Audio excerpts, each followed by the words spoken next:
All right, thank you. Good afternoon, everyone, and welcome to the 2026 ARA FMLS Showcase.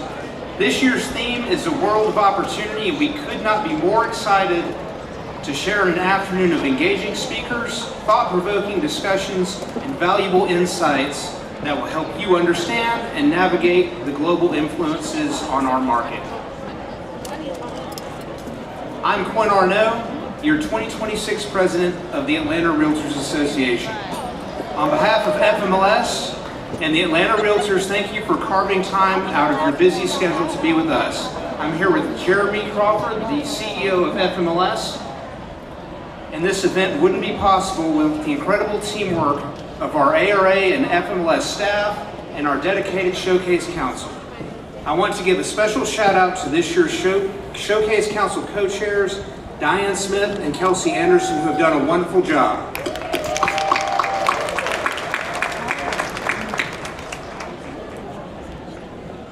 We also want to recognize and thank our partner for this event, First Multiple Listing Service. It's thanks to their generous support that we're able to enjoy this incredible venue, refreshments, and of course, today's incredible program. As part of today's festivities, we're hosting a 50-50 raffle. Half the proceeds will go to one lucky winner, and the other half will support the Atlanta Realtors Impact Foundation. If you bought a ticket online, you're automatically entered, and we'll be announcing the winner at 3 p.m. Ticket sales close at 1 p.m. We have a short video about the Atlanta Realtors Impact Foundation with our 2026 chair, Kenya Edwards. Hello, I'm Kenya Edwards, chair of the Atlanta Realtors Impact Foundation. At ARIF, we believe that when we invest in people, we strengthen entire communities. Our mission comes to life in three powerful ways. First, scholarships. We support the next generation by providing financial assistance to students and our realtor family, helping them pursue their education and future goals. Second, care funds. When life takes an unexpected turn, we're here. We provide critical support to members facing hardship because no one in our community should have to navigate those moments alone. And third, community grant. We invest in meaningful, community-driven projects that enhance neighborhoods, improve shared spaces, and bring people together across Metro Atlanta. As a member of the Atlanta Realtors Association, you can make a tax-deductible contribution at any time, even as little as $5 during your membership renewal, to help fund these life-changing initiatives. Visit us online for more information at atlantarealtors.com/resources/impact foundation. Together, we're not just supporting our members and communities, we're building a legacy that lasts. Thank you so much. Everyone in this room has the opportunity to contribute to the Atlanta Realtors Impact Foundation. Members of the Atlanta Realtors Association will have the option again this year to make a donation while renewing your membership. By donating just $5 during your renewal, you'll be supporting the Atlanta Realtors Impact Foundation and your peers throughout the year. Now I would like to invite another of our Diamond partners to the stage. Please welcome Catherine Oates of Weissman Law.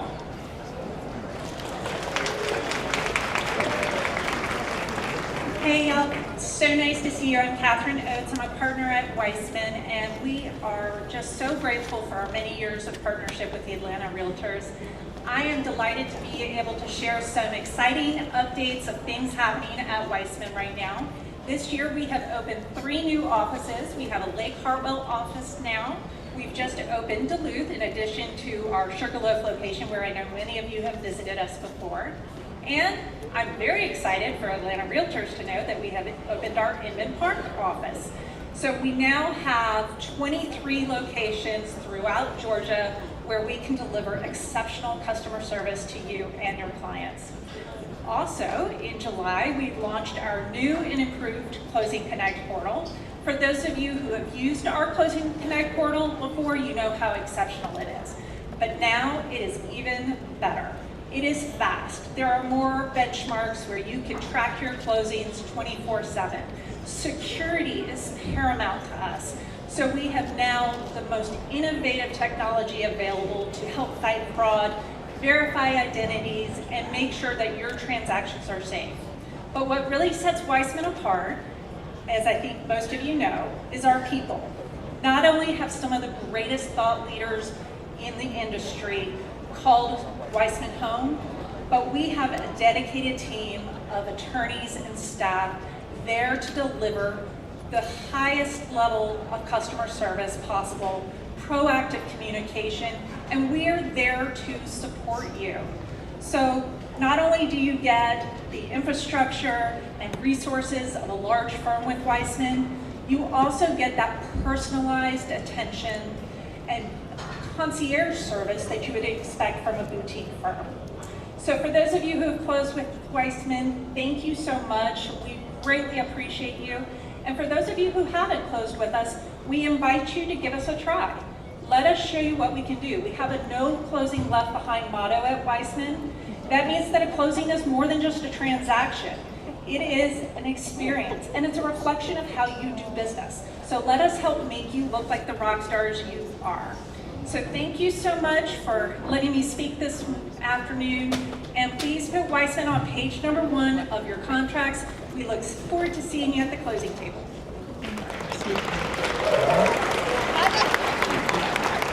Thank you, Catherine, and thank you to our diamond partner, Weissman. Please stop by their table in the lobby before you leave today. I have another quick video that I would like to play for you all. Unfortunately, scheduling did not allow Atlanta Mayor Andre Dickens to join us today, but he was able to carve out time to send this special welcome to you. Hello, Atlanta Realtors and First Multiple Listing Service. Mayor Andre Dickens here. Your theme, a world of opportunity, fits Atlanta pretty well. Atlanta competes on an international stage for companies, talent, investment, and people who want to build their lives here. And real estate professionals are often among the first people introducing them to our neighborhoods and our region. As we grow Atlanta's global economy, we also have to make sure that growth creates opportunity here at home. Thank you for helping tell Atlanta's story to the world and helping people see why this is a city worth investing in. Have a great showcase.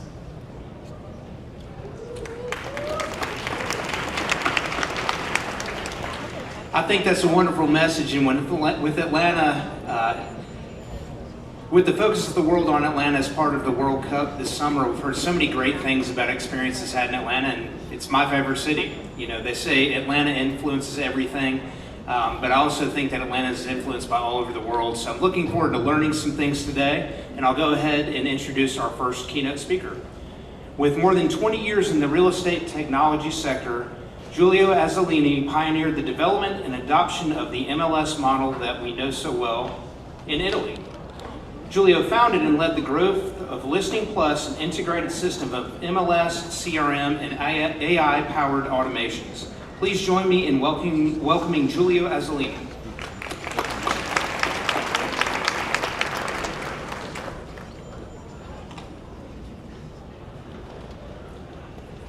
Good morning, everyone. Wow. First of all, thank you for having me. And I have something to confess.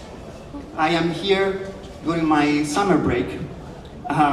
So I really hope this turns out to be a good investment for my vacation and a chance to make a good impression with you all. Jokes aside, I wouldn't have missed this opportunity for the world. For more than 20 years, I have worked towards one mission: introducing and developing MLS culture in Italy, helping Italian real estate professionals collaborate more effectively through technology and data. And today, standing in front of one of the most important MLS community in the world feels both exciting and a little surreal, to be honest. I have to admit, I am genuinely moved by this. So thank you, Jeremy Crawford, thank you, FMLS, and thank you, ARA.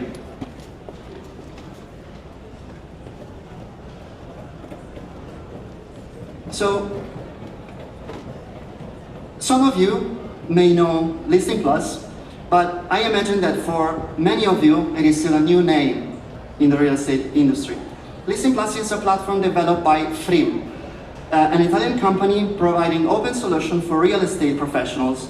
And more than 20 years ago, we introduced Italy's first MLS, adapting the American MLS model to fit the Italian market and its legal framework. Today, with nearly 3,000 connected real estate professionals, it has become one of the largest MLS communities in Italy.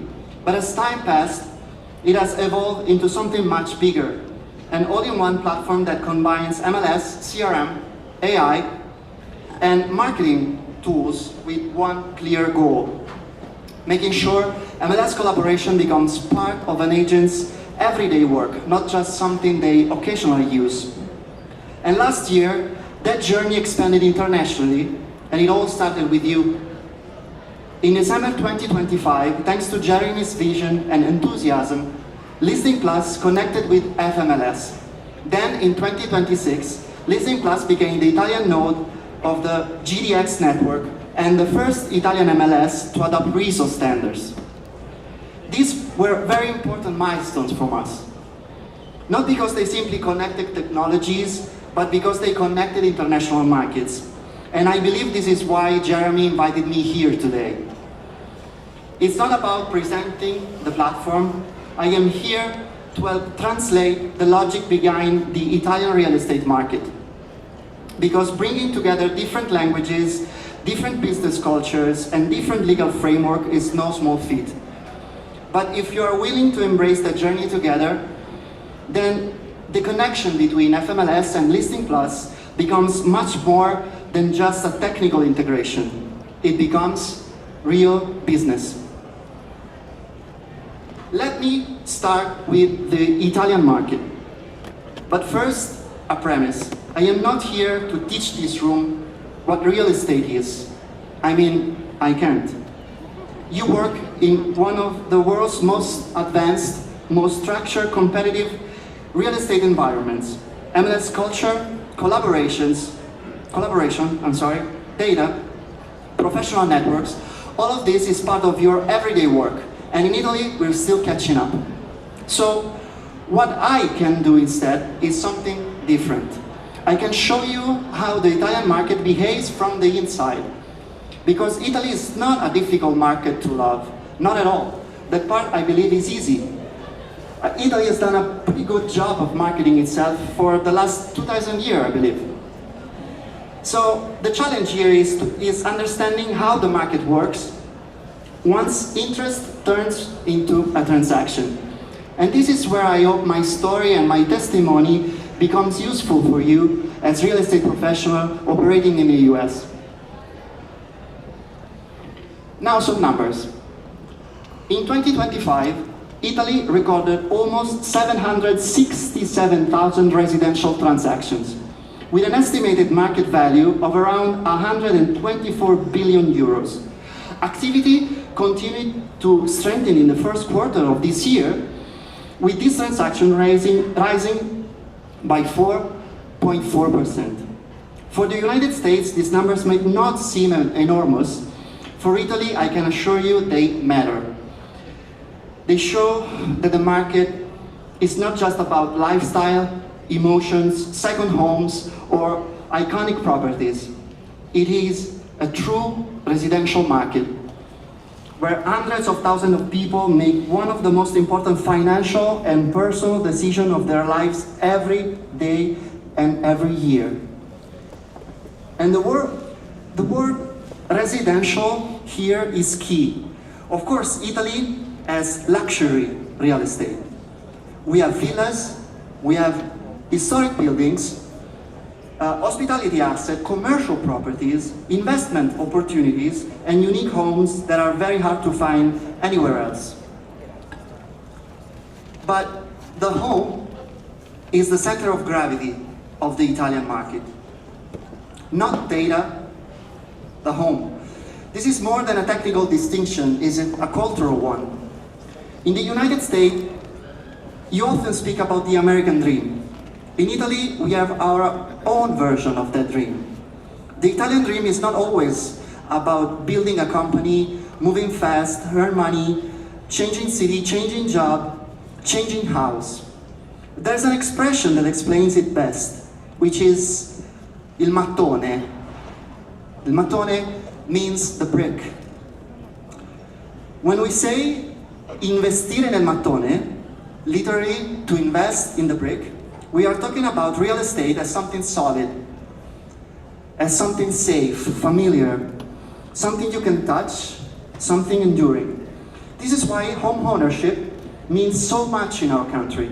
It is not just about having a place to live, it is about building stability.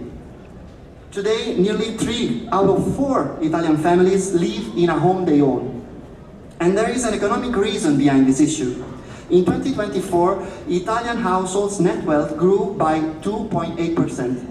Part of that growth came from non-financial assets, which rose by 1.9%, driven primarily by the increase in the real estate property residential values.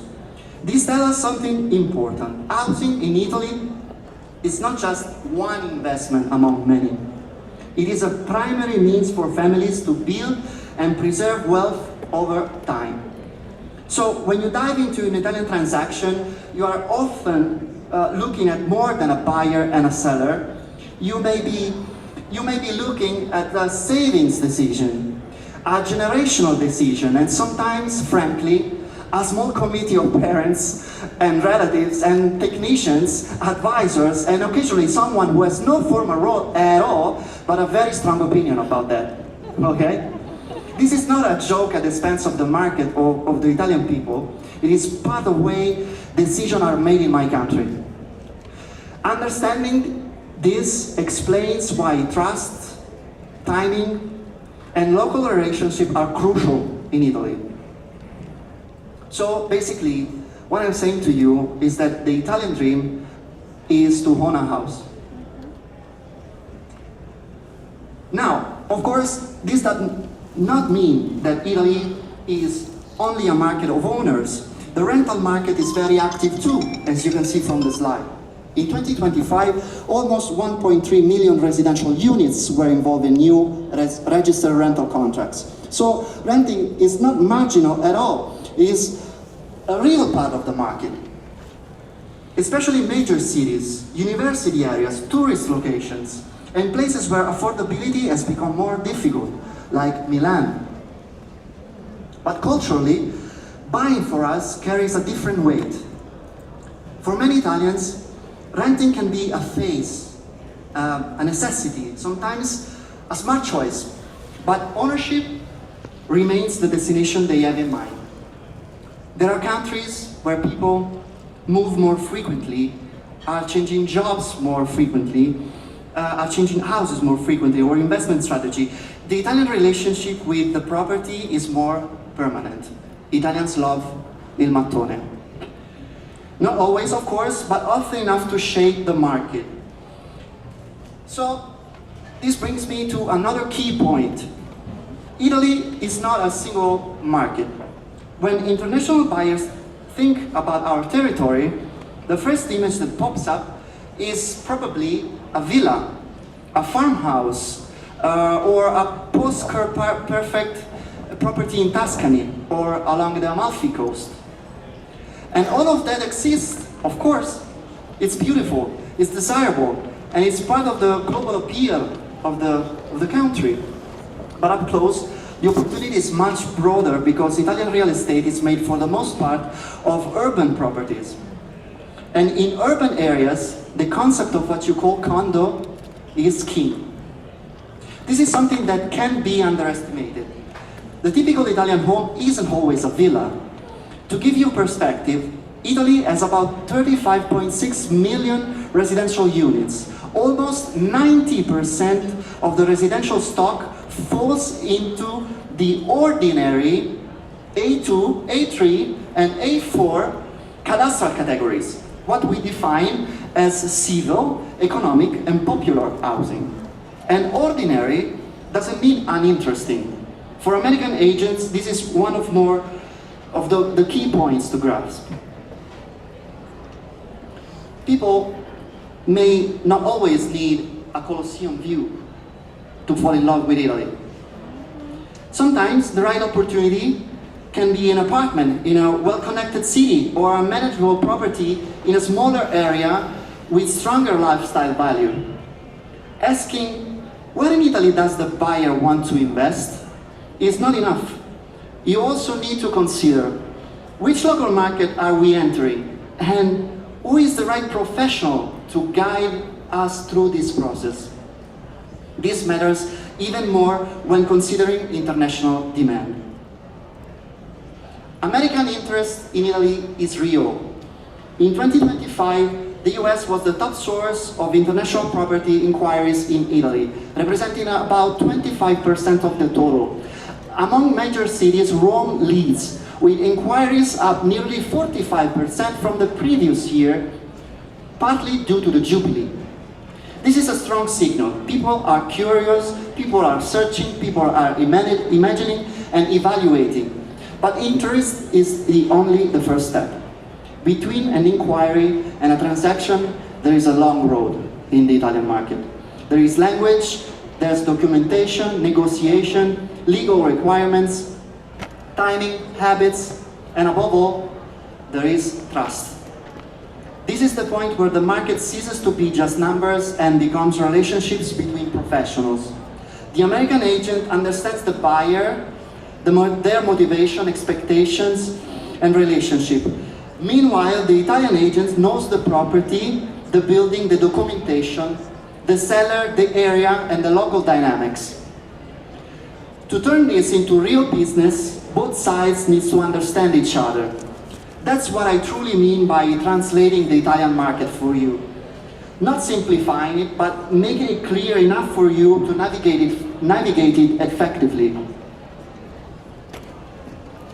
So, data can reveal market trends.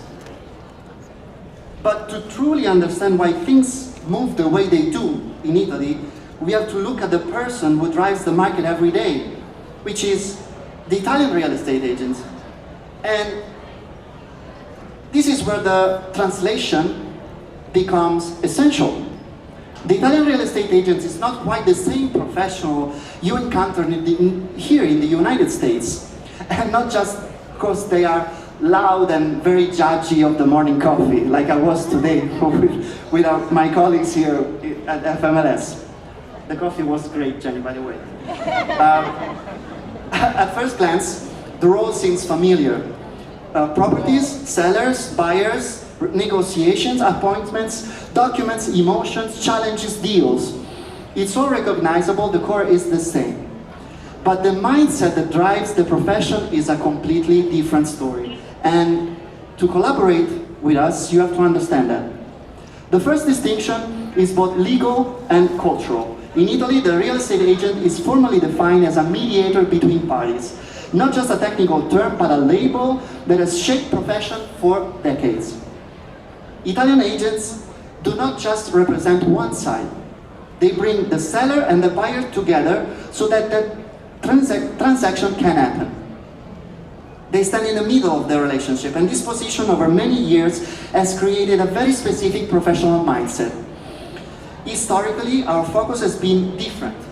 The agent has grown around the property, around the listing agreement, around the relationship with the owner, more than with the buyer, and around the direct negotiation between the parties.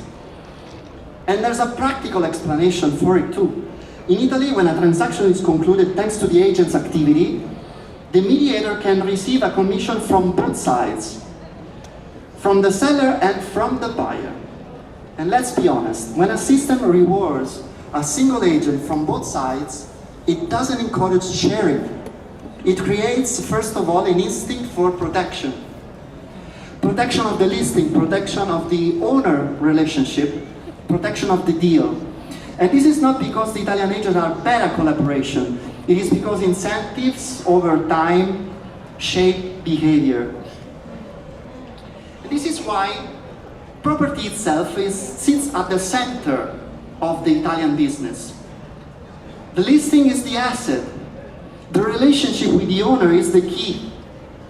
The buyer is important, of course, but the power of the transaction is often perceived as being connected to the property and to the person who controls that property.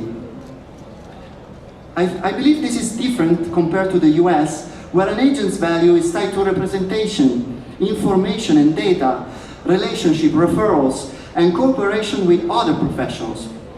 This also explains why MLS culture evolved differently in Italy.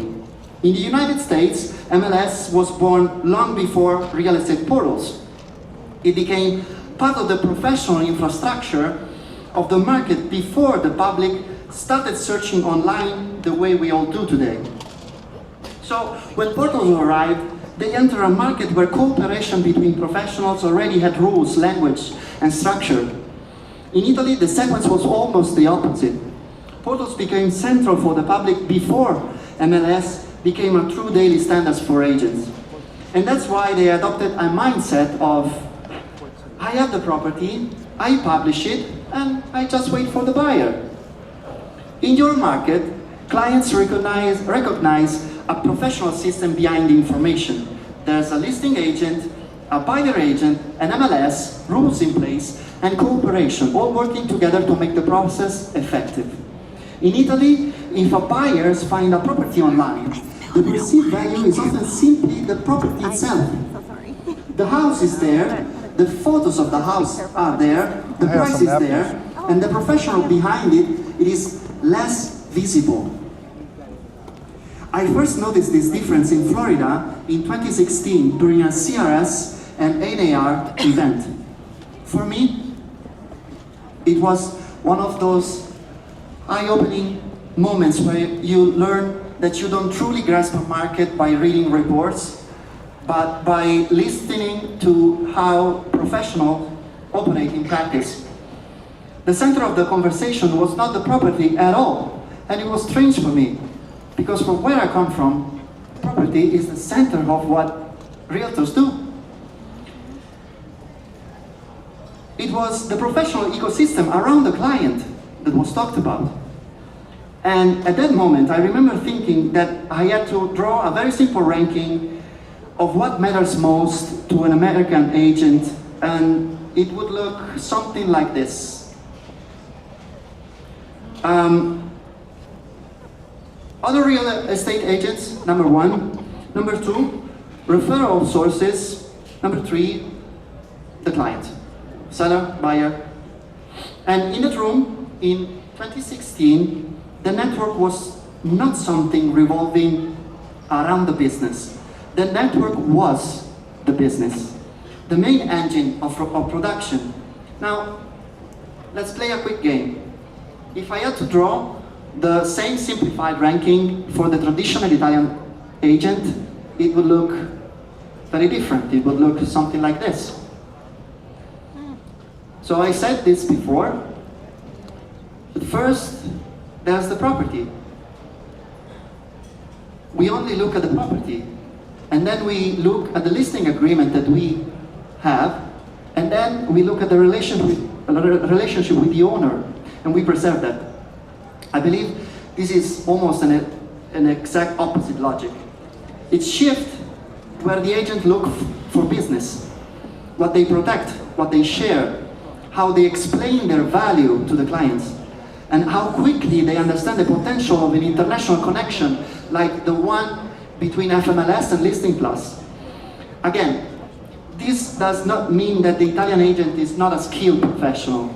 They excel at what the local market demands. They're often strong negotiators and resilient, as transactions rarely follow a straight path in my country. However, the market has trained them to prioritize protecting the property over sharing with colleagues. And this is the main point.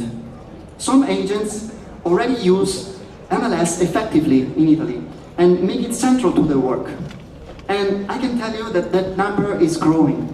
In 2025, our own MLS platform, 49% of listings managed by agents were shared with the network, 49%.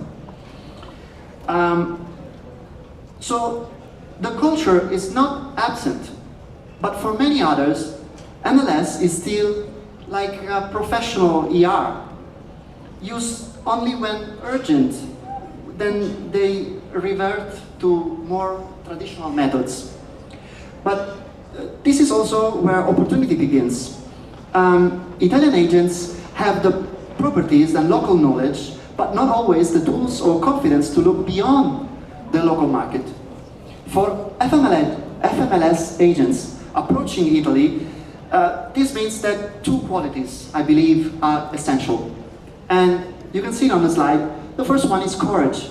The courage to see the opportunity behind the friction, behind the difficulties. Because there will be friction, there will be difficulties. Distance, language, different timings, different habits, and a legal system that does not work like yours. And the second is patience.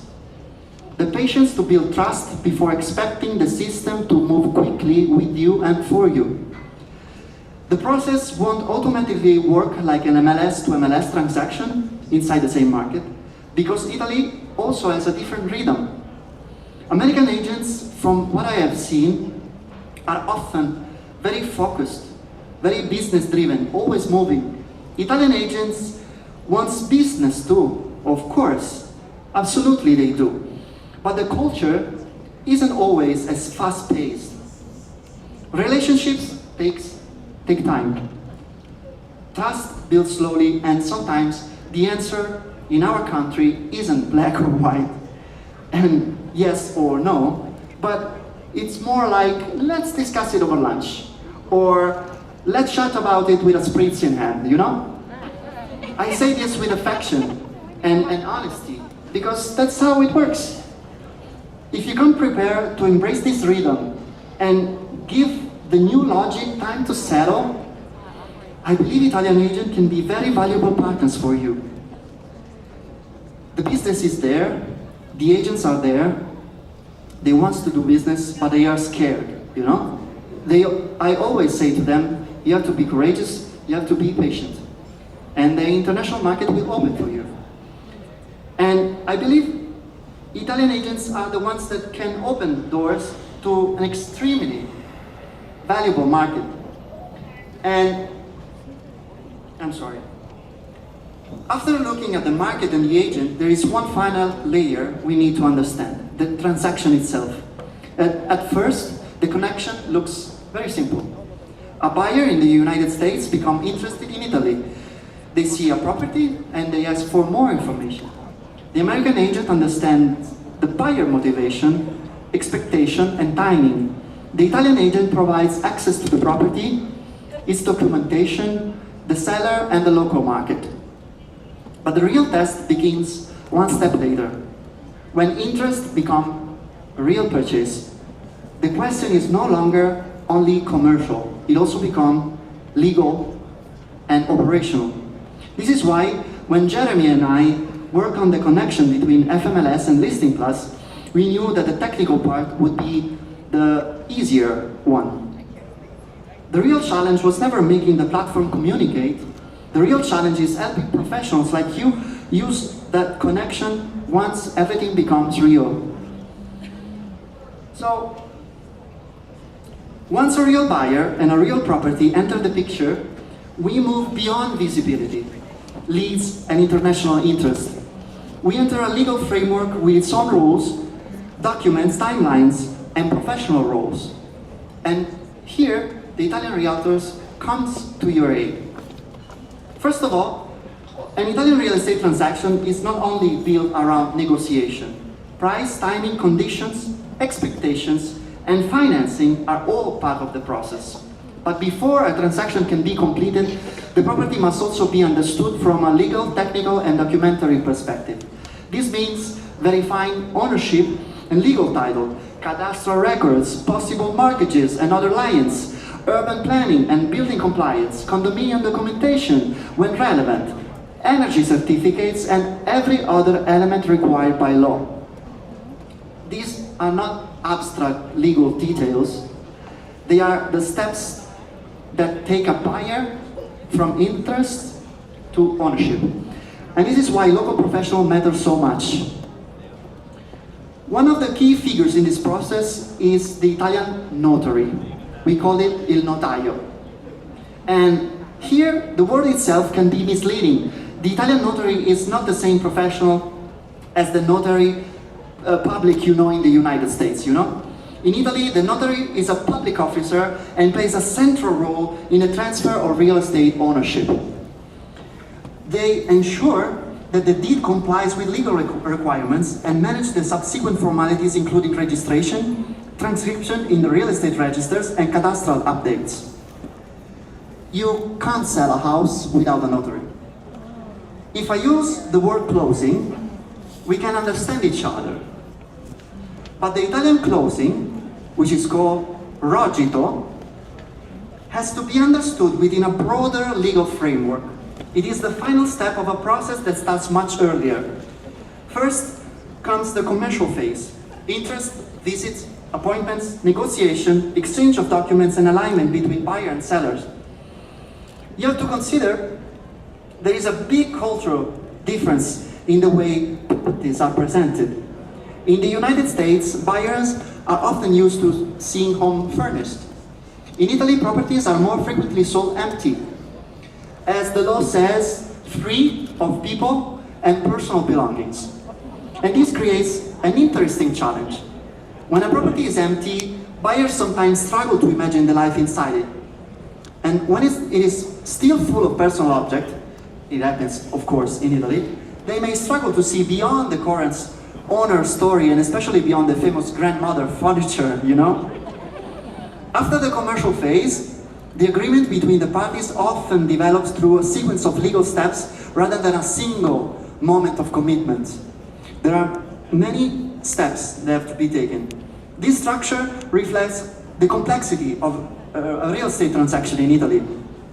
It often requires time to collect and verify documents, complete technical and legal assessments, and secure the financial resources needed to proceed, such as a mortgage.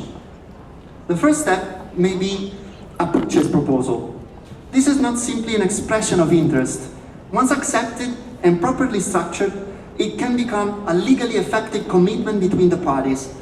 And the proposal is often followed by the preliminary contract, or compromesso, we call it compromesso, a binding agreement through which buyer and seller commit to sign the final deed at a later stage under the agreed conditions.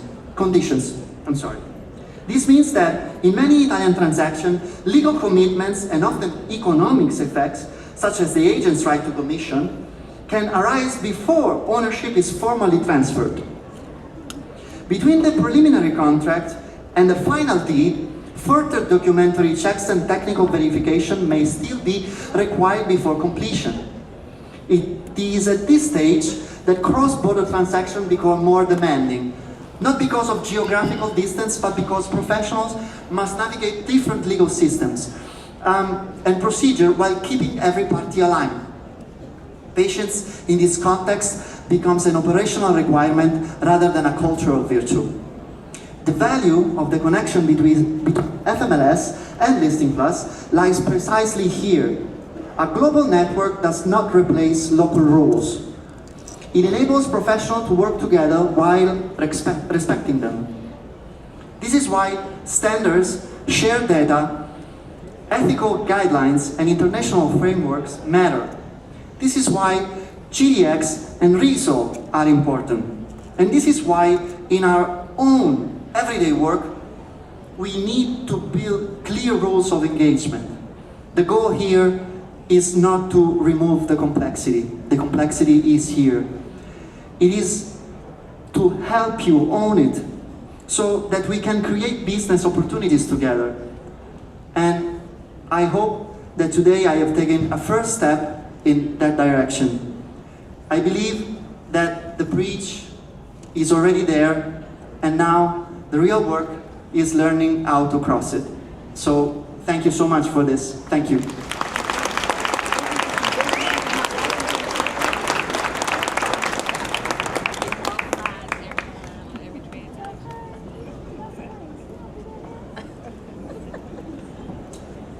Thank you. Let's give Julia another round of applause. And just so y'all know, Julia is trilingual. And so it's amazing to be able to come up here and impart all that knowledge in a language that is not his first. Do we have any other folks in the audience who speak more than one language by any chance, with a show of hands? I mean, you look around, that's amazing. That's amazing, and it shows too our diversity in Atlanta and the education many of you have in learning other language. But I only have one language that I know to ask y'all to please quiet down just a little bit so we can hear our speakers. So before we move into our next segment, a panel on global growth in Atlanta, I'd like to welcome one more of our Diamond Level partners. Please join me in welcoming Robin Sonis from Campbell & Brannan.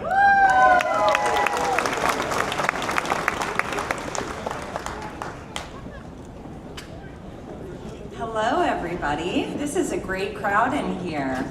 First of all, a big thank you to the ARA for this incredible event. We at Campbell & Brannan love to be a part of this event and to support both the ARA and all of you amazing agents.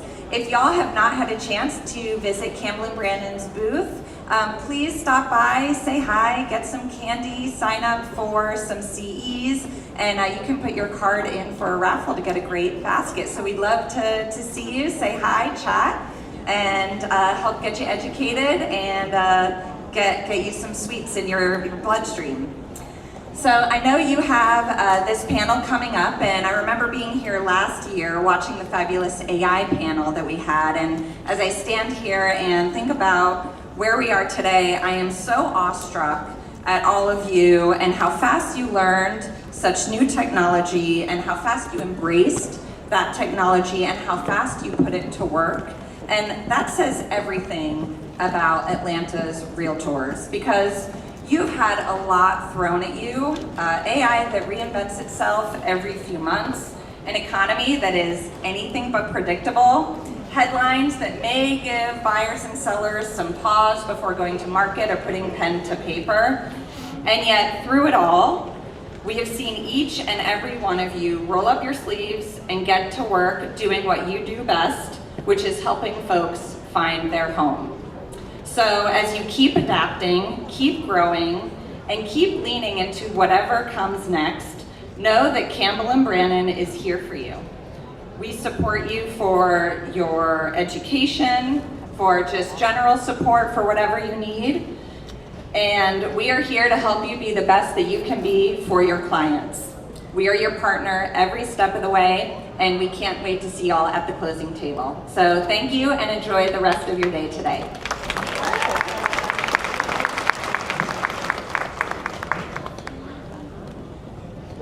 Thank you, Robin. Now it's time for a conversation that is shaping Atlanta, global growth and business development.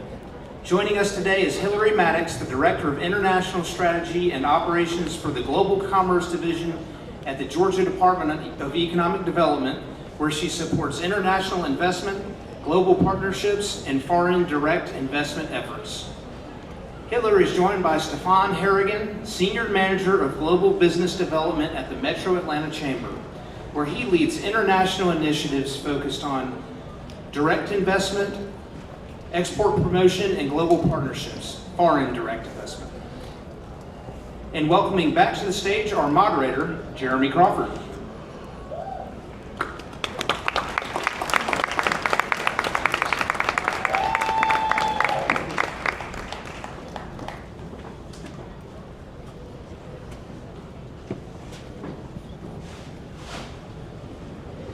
So thank you all so much for attending today at FMLS. We really appreciate your business, and we love that you all are here today. I love this packed room. It's amazing to see all of our customers out there. And I'm very excited for our panel discussion today with Stefan and Hillary. I think it's going to give you all some great insight.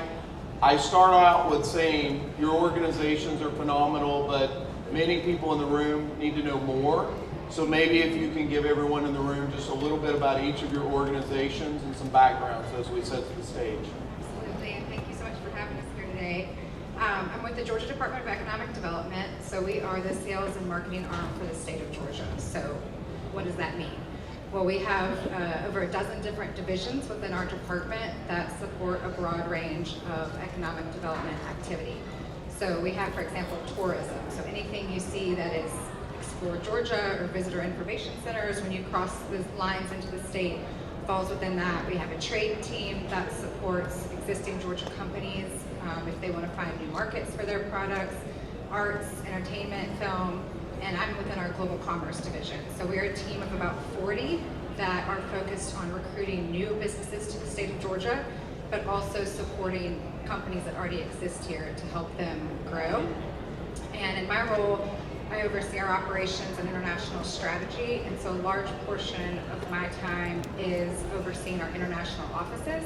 So many people don't realize that the state actually has over a dozen representatives throughout the world that are working for Georgia to help identify new opportunities over about 60 different strategic markets. Awesome. Stefan? Yeah, thank you very much, Jeremy, for having us here today. Really a pleasure and privilege to be speaking to this wonderful audience. So the Metro Atlanta Chamber, or you hear me refer to it as MAC, is a 167-year-old private business organization. And so, as you might expect from a chamber, we of course represent industry companies across the 29-county metropolitan region of Atlanta. And we really act as a convener of the decision makers, business leaders, but also leaders from the civic and education sectors to advance Atlanta in the sense of attracting, recruiting, retaining, and supporting the expansion of industry and business across that 29-county footprint. So that's a pretty broad mandate. So you might be asking or wondering, how do we do that? Well, across a number of different areas, including policy. So we have a dedicated public policy team that works principally on state level legislation, but also some federal, to ensure that our business climate is not only business friendly, but consistent. That's a key priority for us. Working on matters like tort reform and tax courts, but also matters like incentives and other areas that are critical for the business community. We have a dedicated research team led by a chief economist, one of the only chambers in the country to have a chief economist. We also house a talent team, and that's a direct reflection of the importance of talent and workforce for companies, not just in Georgia, but across the country, because talent has become such a key issue. So we've really invested in making sure that we're not only supporting from a legislative standpoint the ways that Georgia can be more competitive in supporting the talent pipelines, but also how we can help the business community convene the HR representatives to tackle some of the challenges that they might be facing. We also house the Atlanta Sports Council, which is typically the team everybody wants to meet because they're the ones that not only bid on, but then manage the major sporting events that Atlanta hosts. So FIFA World Cup most recently, Super Bowl coming up, among others. And then lastly, there's the team that I'm representing here today, which is economic development, where we do the traditional work of working with companies at every step of the way to support them with locating here, expanding their business, and really just being a guide and resource to not only sell Atlanta, but help them find the correct place to land here from a business perspective. Awesome. FMLS is actually a member of the Metro Atlanta Chamber, and I literally got my invoice for renewal this morning, and I'm not kidding you, and I already approved it and sent it in. We're very grateful. Yeah, I don't know if that was because you were coming here and that got sent to me, but so 30 years ago, speaking kind of the sporting events aspect, right? We got to host the Olympics here, and you just mentioned the World Cup, which isn't on my card, but I was fortunate to go to 2 games, which was completely awesome. It was so fun to do that. But let's talk about like 30 years ago today, Georgia International Companies and Connections. What does that look like today? How's that evolved in the past 30 years? What's been developed over the past 30 years from the economic perspective? I'd say it's pretty safe to say that our international connections have changed in every conceivable way. In fact, they've deepened and grown over the past 30 years. I'd be remiss if I didn't take the example of FIFA World Cup, which we just rounded out a little bit over a month ago. And that as a reflection of just how far Atlanta has come, and Georgia as a state, in terms of our international connections. When you host something like FIFA World Cup, which is the world's largest sporting event, you of course have to have certain basics in place. You need to have a stadium of size, you need to have the local infrastructure, the hotel rooms, all of those pieces really need to be in place. But to be successful, you need to have so much more than that. And that's where I think Atlanta really shown an incredible way of how we can not only host an event like that, but drive that success. So you think about the airport connectivity.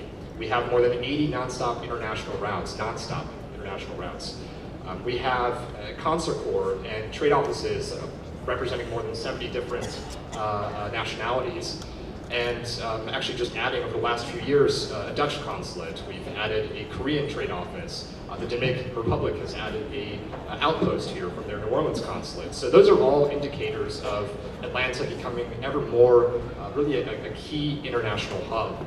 I'll give maybe everybody a little peek behind the curtain of preparation in advance of the World Cup. When we were preparing for Draw Day in December, which is the day when each host city learned which countries would be competing, we knew that there was a subset of, I want to say about 30 to 40 or so countries that we were looking at, don't quote me on that, but a large number of countries that we were looking at, and we wanted to be prepared for no matter which countries would be coming here to have the data, to understand what companies are here, what do the connections look like, and so we did deep dives across each of those countries. It was a lengthy exercise, but it was incredibly telling of not only the investment that's been happening over the last few years, which is considerable for many of these countries, but the long-term investments that many of these countries have had in Georgia over the last decade or two.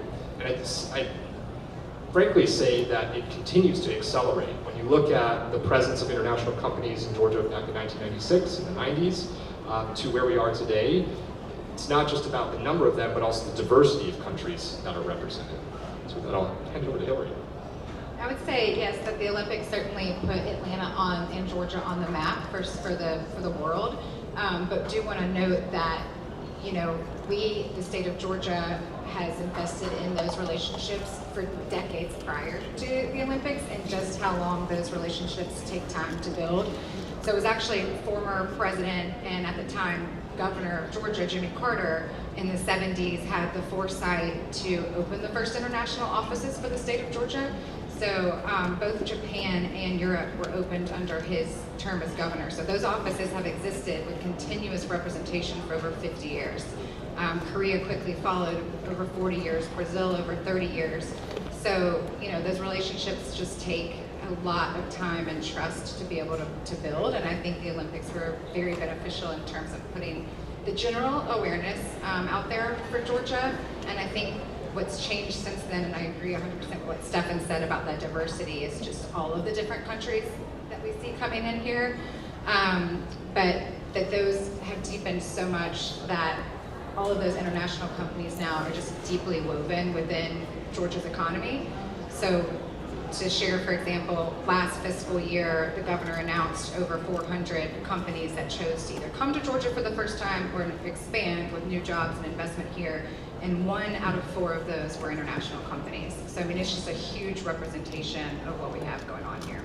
And I know for everyone in the room, there are so many projects in Georgia, to your point about labor, that housing is such a need in these areas where, the SDK plant up in Roman Cartersville, right? They need 5,000 people and there's not 5,000 houses. And this is really paving the way to everyone in the room is like how this is driving some of the housing factors. But you're talking about the investments that these international companies have made.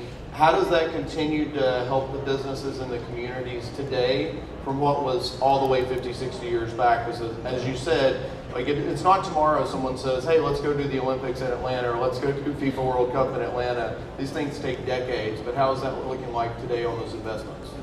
So I think one point that I really want to make is that it's not only new companies that are coming in, first of all. So out of those over 400 projects that I mentioned from last year, actually 74% of those were companies that were already here that are growing. So they're adding additional jobs and investment to communities where they are already located, and the international companies tell the same story. Over half of our international investment into the state last year were from international companies that were already here. And that's just such a great testament to what Georgia and Atlanta does to maintain companies here, because a lot of those projects can be very competitive And so for Georgia to be able to keep those companies here rather than them getting wined and dined to go maybe bring their business to South Carolina or somewhere else is huge. And when those companies, whether they're coming in new for the first time or expanding, has a massive ripple effect. So they're gonna need their suppliers and they're gonna need homes and all of those things. So the benefit to the community far exceeds just the company coming in itself. Yeah, I can only echo what Hillary is saying, and I think also to reflect on how important that's been. At the Metro Atlanta Chamber, for instance, we restructured our economic development team just a little bit over a year ago, where our project management team used to work both new investment projects as well as existing industry, or what we call existing industry, and we now have dedicated teams specifically for business recruitment, so companies that aren't yet in the region, as well as a community development team that works solely with companies that are already here, just because of how much we've seen in terms of the growth of those companies that already are in the metro or in the state, looking to expand and grow their presence. Hillary mentioned suppliers, which I think is another important key thing to highlight, where many of these companies, big and small, when they choose to locate here or expand here, oftentimes have, of course, an established supply chain network. And if they're an international company, oftentimes these like to co-locate together. So there's really a multiplier event that almost happens with some of these investments, where it's not just about that one investment, but some of the ripple investments that can take place beyond that, and just how impactful that can be. I think what's also really unique about our international companies, whether new or existing, is that they tend to be very active community citizens, and really bringing their knowledge, their know-how, their approach, how they do things in their home market, and trying to adapt that here. I think a great example are apprenticeships, very common in Austria, Germany, and Switzerland. And so many of the companies over there have really been trying to work together with the local technical colleges, the local resources here, to create some more of those opportunities to help drive those talent pipelines to where we need workforce. And then lastly, what I'll say, maybe just a takeaway for folks in the room, for realtors, is this is an opportunity, I think, to look at who's in your own backyard, in the sense of it's not just about focusing on those new companies that are coming here, but really knowing what companies are already here, because those are oftentimes the ones that are making very significant growth investments on their existing facilities. And we can take the example of PBS Aerospace, for instance, a Czech aerospace company that started very nimble, small team here, and just completed a major expansion of their operations. And so that doesn't happen overnight, but when it does happen, which we're very happy to see, it's certainly an opportunity, and those who have those relationships built with those companies earlier on really benefit from them. So I know many of everyone in the audience is familiar with oftentimes our local companies and our local industries, and you know, I live in Georgia. I'm not from Georgia, I'm from Tennessee. I've lived all over, but my friends always go, why do I see the made in Georgia and everything? I don't understand. It's always on TV. And I'm like, because the film industry is massive here, but that's very local, very United States. But what are the international industries that are really driving today's growth that are out there in Georgia? So Georgia's incredibly lucky to be very industry diverse. We are not dependent on one industry, which is great for our economy. So we have everything from international companies, be it automotive, aerospace, life sciences, fintech, clean tech, all of these. Manufacturing continues to be the largest job creator. Last year, close to half of our projects that located here were manufacturing. And so think that's not the manufacturing, that's today's manufacturing, which is this very clean, highly skilled workers that are coming in. And I would say the majority of that manufacturing we're seeing is either automotive, aerospace, or food processing. Another thing that we're seeing is an increase in R&D and life sciences coming to Georgia. I'll give two examples from this last year. So UCB is a Belgian company, and they've actually had their North American headquarters right here in Cobb County for over 3 decades. But they decided a couple years ago to start the site selection process to build their very first biopharma manufacturing facility. And they actually decided, after looking at many different states and it being very competitive, to locate that right here in Gwinnett at the Rowan facility, for anyone who's familiar with that. And then another example would be Mercedes-Benz. While they relocated their North American headquarters to Atlanta over 10 years ago from New Jersey, they are bringing and consolidating all of their key North American corporate functions here, and also building a brand new state-of-the-art R&D facility. So you're talking about, scientists, engineers, researchers. Those are kind of who we're seeing coming in. And all those people need places to live Exactly. while they're here. So keep that in mind as this growth is fueling a lot of the business that you all do day to day. I think just to echo the first point, especially that Hillary made, is the diversity of our industries is one of our core strengths in Atlanta and in Georgia at large. It allows us, during periods maybe of economic downturn or where certain industries are struggling, it allows us to be much more resilient than many of our other peers. I mean, this is one of the largest metros in the country. And so for us to have the diversity is a real strength of ours that we can not only sell, but it also is a way to insulate us from some of these external shocks or factors. But maybe just some other industries to touch on. So aerospace, probably no surprise to this room when considering we're home to the world's busiest airport. Delta Airlines, the world's most profitable airline, is headquartered here. But our industry goes well beyond that. I mean, people oftentimes think about the Northwest and Boeing as maybe the aerospace capital, and certainly strong in manufacturing up there. But here too, the word diversity comes in because our aerospace industry is incredibly broad. We have one of the strongest concentrations of MRO, which is maintenance, repair, and overhaul. So if you think about anything, they call it below wing, so repairing and maintaining the aircraft. If you think about production, so Lockheed Martin up in Marietta and Gulfstream down in Savannah, but then also being home to one of the largest labor forces for the aerospace industry.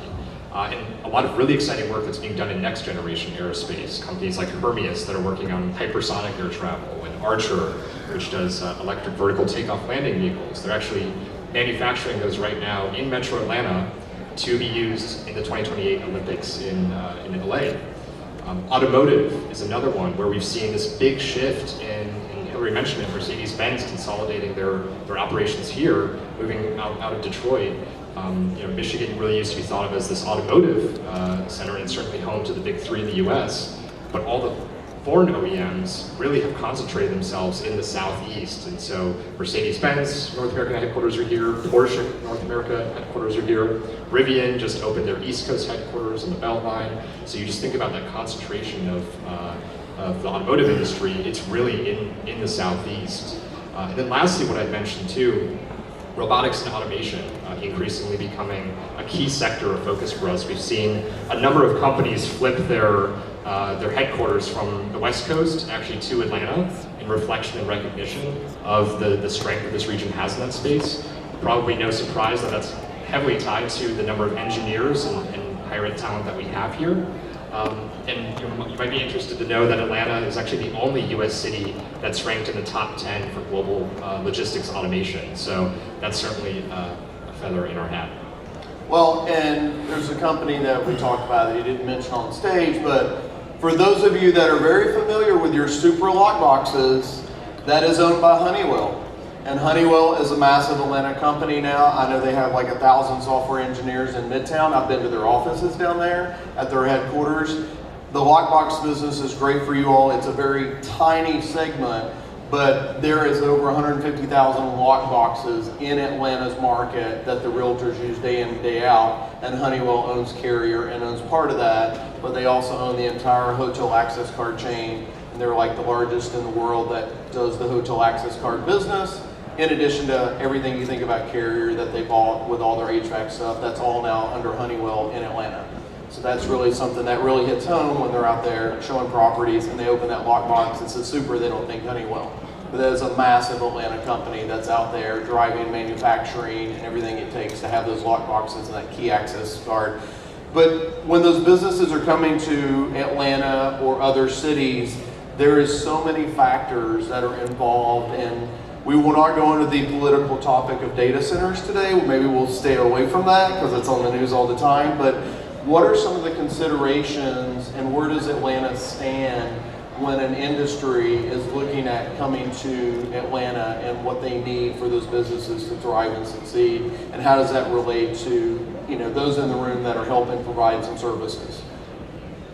I think we're very fortunate in that the most common factors that most companies consider, whether big or small, Atlanta tends to check a lot of the boxes for what they need. When you think, I mentioned it earlier, connectivity.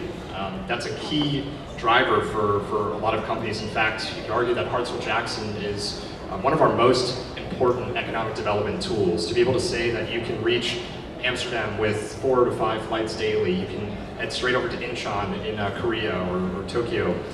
That's a huge asset for especially global companies, but also local companies. Out of Hartselle-Jackson Airport, you can reach more domestic nonstop destinations than any other single airport in the country. And so if you have a sales force, an engineer team that needs to go to sites in both big cities as well as more rural ones, that's a tremendous advantage to have. Workforce, you heard me mention, is another key consideration. Every company, whether you're in manufacturing or software engineering, you need talent.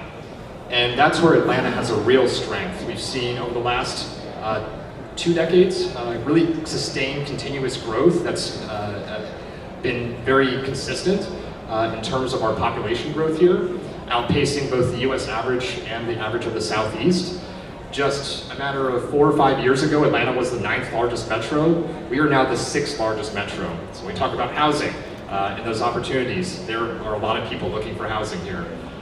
So being able to say that we have a growing population is a really positive indicator to these companies that need to know that where they're making an investment, they'll have that workforce in the future. And then lastly, I'll also mention that the cost structure is really important. So what's really unique about Atlanta is that we have all of these things, the infrastructure, we have the population, we have the business concentration, the 3rd highest concentration of Fortune 500 firms, and yet we have a cost structure that is incredibly competitive. We sit beneath the US average, both in terms of cost of living and cost of doing business, while many of our peers, some of who are smaller, of course, the likes of New York or bigger, are actually more expensive and in some cases much more expensive. So to be able to have that offering of all those different factors, but on top of it have a cost structure that's far more competitive is a real selling point. Hillary. Yeah, I would say, Stefan, all those fundamentals that Stefan listed off are the same for statewide. I think one thing I'd add to the logistics piece is for the Port of Savannah, the fastest growing port on the East Coast. And I mean, that's just a massive selling point for us with all of the room that they have to continue to grow. And 2 Class 1 railroads in the US and in Georgia. And I think, we check all of those boxes very, very easily statewide. And I think one thing that people might overlook, and it's really relevant for this audience, is that businesses and companies aren't making decisions. People are. And it's those executives, and it can really come down to a few final sites that are competitive across different states. And if those executives come here, they want to be able to picture their life here. And they want to know, what are the schools like? Can my spouse have a career opportunity here? What's my commute time going to be? What entertainment do I have in my backyard? So, that quality of life aspect is completely part of economic development. And I think that's where, the people in this room can be really helpful with helping them navigate that. And then I would say another thing that really sets Georgia apart is our collaborative approach to economic development, where we really, work together and make that easier for the companies to navigate. And I think the great story about the Port of Georgia that many people don't realize is when COVID hit, the container ships that went to LA were sitting in the ocean for so long to get unloaded because of labor constraints that they would literally go all the way around to the Port of Georgia with those big container ships, and it was faster to get the manufacturing supplies off the ships into the United States, going all the way to Chicago, etc., because of what Georgia was offering when LA couldn't do it. But I think for people in the room, the lifestyle search of these executives is extremely key, using the AI tools we have today, the data that we have available for schools and lifestyles and job opportunities, being able to map, okay, you have a job here and a job here, and where's the overlap, and where's the commute, and what are the schools like, and being able to provide that lifestyle search for those brokers and agents and their consumers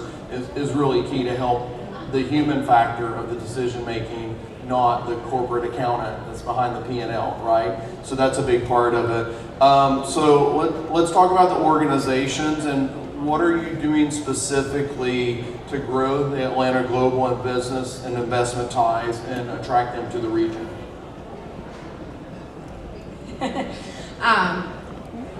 So you're talking about in terms of our organizations working together, right? Yeah. So we partner on anything that's coming into the Metro Atlanta area. A company that's looking will have a team member from the department along with someone from the Metro Atlanta Chamber, and no matter where a company's looking in the state, we'll do that statewide at the local and regional level. Something that's also really unique to Georgia is that we bring in a utility partner. So there are 3 main utility providers in the state: Georgia Power, Georgia EMC, and Electric Cities of Georgia. And we'll bring in a partner from that team on every single project from the very beginning. And it doesn't mean that the company has to use that utility provider at all, but it's just that those partners bring a whole nother wealth of resources, whether it be site engineering or anything with that matter. We just really also bring in someone from the ports if they're looking at that. That's important to the company, or the rail workforce partners. And we receive that feedback all of the time from site selection consultants, whether it be in Atlanta or anywhere else statewide, just how easy it is that we make it for the company to navigate that and really just bring solutions for them, and they're not having to wonder which contacts they reach out to for any one thing. Our team really helps kind of serve as that central contact point and then bring in all the relevant partners. I think it's a huge advantage that we have in just being able to show up as one collective team, Georgia. I mean, one of our we talk a lot about strengths. We have a lot of strengths here in Georgia and Atlanta, but we have a very robust economic development community of professional economic developers at every level, from the municipal all the way up to the state. And so when we're able to,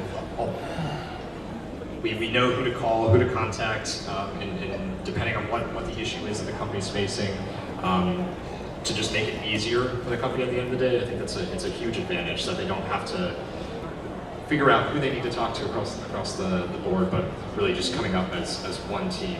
And so always being in constant communication. We also really emphasize that we are here as a resource at every step of the way. Oftentimes when I'm meeting a company for the first time, because I work with international companies, their decision making might be 3-4 years down the line. And so you have to have that long-term vision, maintain that relationship until they're ready to say, okay, we're now looking at a 200,000 square foot office space or a manufacturing facility, whatever it might be. And then it's not just about landing them in the location, but really supporting them afterwards too. So we really want to make sure that we're working with these companies every step of the way, from the very beginning all the way through, and then once they're already here, to make sure that they're successful. We don't just want a company to come here and then relocate somewhere else, but because they were facing challenges that we could have helped resolve. But that's why it's really important that we emphasize that all the way through approach. So Julia was great earlier today talking about the Italian marketplace and helping educate our realtor members in the audience, right? But we're really talking about this global opportunity that we have for them in the room today. So what would your all's advice be as we start to wrap up our panel today on how our realtors and real estate professionals can help add value to these international clients?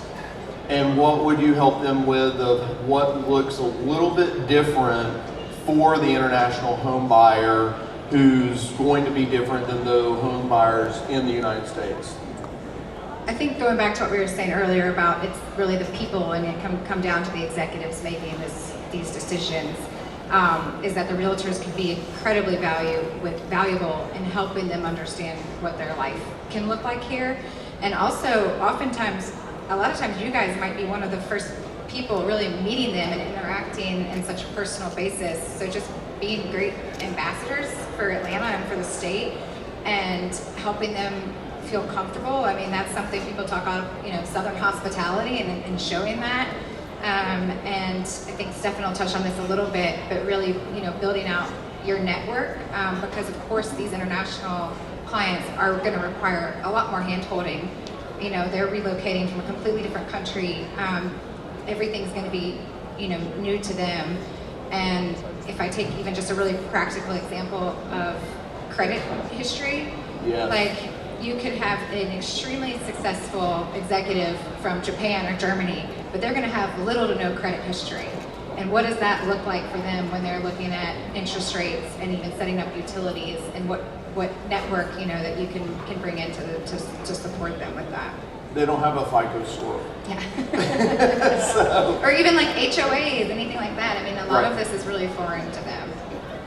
Yeah, I think Hillary hit it right on. We support companies through the processes and steps of forming their entity and getting established here in the U.S., which there are lots of considerations, but on the individual level too, there's so much that has to be done, especially for an international person who's moving over here, maybe even with their family in tow, where, to Hillary's point, they might not have credit history. Their assets are going to be in, or their liquid assets might be in a different currency, and so a lot of different considerations for them. And so having a network of professional service providers, whether it's bankers, insurers, just a broad professional service network that is accustomed to and knows how to work with an international client, can really, really add value and support them, just to make it that process that much easier, because you have to put yourself in their shoes. They're navigating a whole lot of complex things. They're probably also working on visa matters and travel and moving all of their items from abroad to Georgia. So anything that you can do to just help make that process a little bit more seamless by knowing the right people to talk to who are familiar with working with international home buyers is definitely a value add. And I think too, just taking into consideration that what's maybe innate for those of us here who have gone through the home buying process is probably not as innate to those foreign home buyers. And so understanding how the education system works in terms of getting your kids enrolled, and what should you be looking at and evaluating in terms of the neighborhood. So a lot of different considerations, just to try and put yourself in their shoes and think about what are some of the questions that they might not even know to ask that a home buyer here would already know. So final thoughts for the room will be, how do you advise everyone here on getting more active in the international business space, as well as leveraging and being involved in your organizations at the same time? I think we're very fortunate to have an incredibly active international community. We've said the word diversity a lot because it's true here in Atlanta. We have a very diverse international community, but also a very robust and active one. And so I might recommend connecting with some of the local binational chambers. So we have, for instance, a French American chamber, a German American chamber, a Haitian American chamber. So if there's a particular international community that you're interested in connecting with more, that could be a really great first stop. I'll do a shout out to Global Atlanta, which is one of the local global media outlets here that has a really great calendar that puts together all the different international activities that are taking place, both business related as well as more social. The city of Atlanta too has phenomenal resources for supporting foreign citizens that are moving here, lots of language support too, so they have a number of different programs to get engaged with. So really a whole lot to do and stay active with. Yeah, I agree with everything Stefan said. I mean, there are events happening here all the time that are not just devoted to our agencies and chamber. Stefan and I, this is not our only time together today. We are going to a Japanese American Society Gala this evening. And all of those, I welcome you guys to check those out and get involved. And I think something Stefan mentioned earlier, which is important too, is just take a look right in your backyard and understand what international companies are already there, and try to build relationships there and see how you can be an asset to them. Awesome. Well, I do know our realtors also love their galas, and I'm sure they would love to have you all attend their galas. There are many throughout the year, but they're spectacular as well, but I know you all have fun with that. Well, thank you all so much for the insight. I know the room really appreciates it. Thank you all, everybody. Let's give our panelists a hand. Thank you.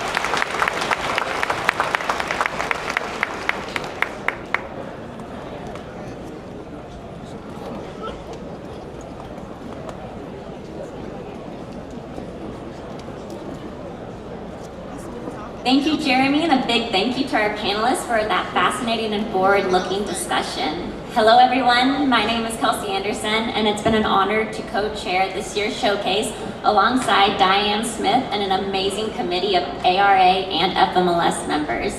If you don't mind, can we give those committee members a round of applause for putting this together?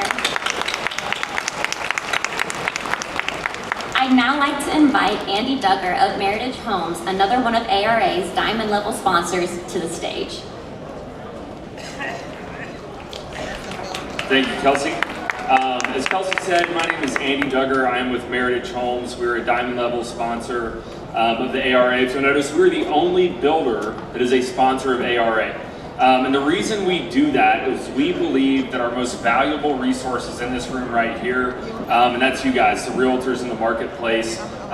We build about 1,000 homes a year in Metro Atlanta, 27,000 nationally. And all of those deals we want a realtor on. Whenever we have a buyer walk in the door and say, no, I don't have a realtor, we say, let's get you one.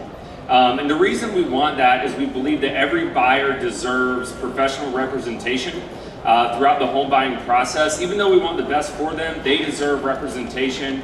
Part of our program with that is we've developed an Agents Rocks program. Many of y'all have signed up for that today.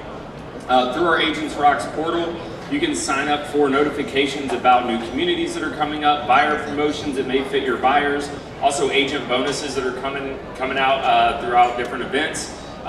What we're really looking for in the marketplace is partnership.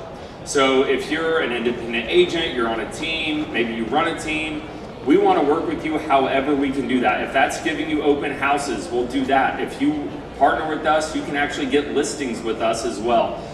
If you're shooting social media content, you are welcome in any of our communities. Any of our agents would be happy to discuss that with you in a way that we can provide value, information, and knowledge so that you can take it out to your clients. If you haven't visited our table yet, speak with one of our agents. They can talk about any of these programs that we have. But like I said, we want an ARA agent on every single deal that we do in the marketplace this year. We're in the main lobby out there. Once again, my name's Andy. Thank you so much. Y'all have a great day.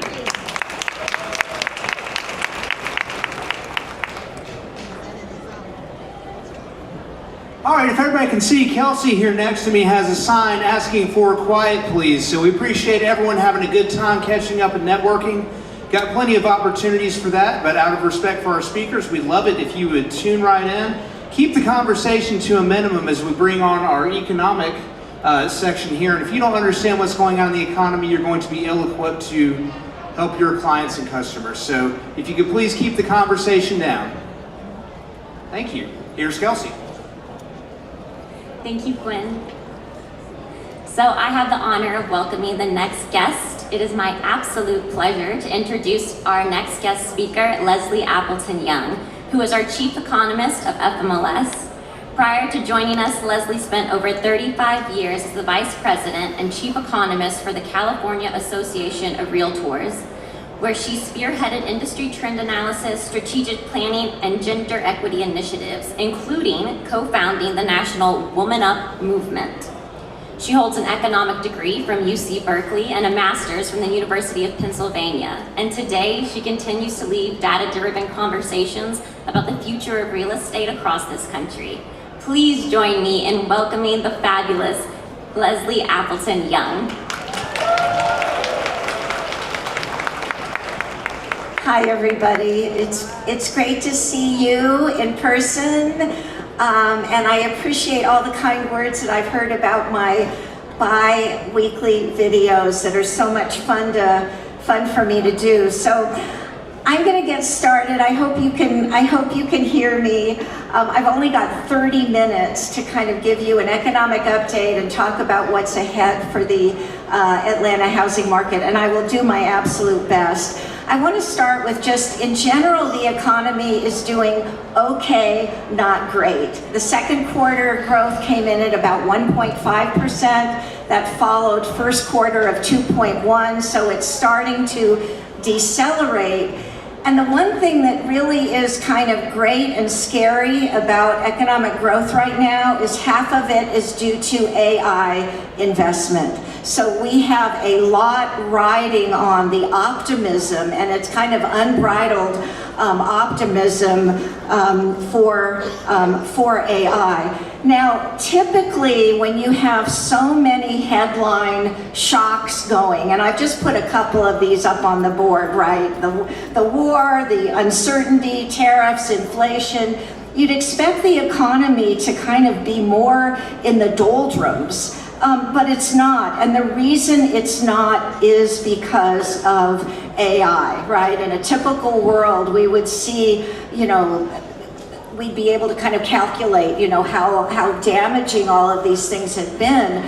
But I think the eye has not been on the right ball, and the ball to be really looking at is what's going on in the AI world. And I wanted to just give you a look at what's happened to corporate capital expenditures over the past couple of years, and they have absolutely exploded. And this is the investment that companies are making in infrastructure, not just technology infrastructure, but physical plants and cars and things that you can touch. And that's really been on the rise, but it has really been on the rise for companies like Amazon and Meta and Google and Microsoft, and just in the last year or two for some of these companies, their investment has actually doubled. So this is kind of a real deal, and it's a little bit scary because when you've got an economy that is so dependent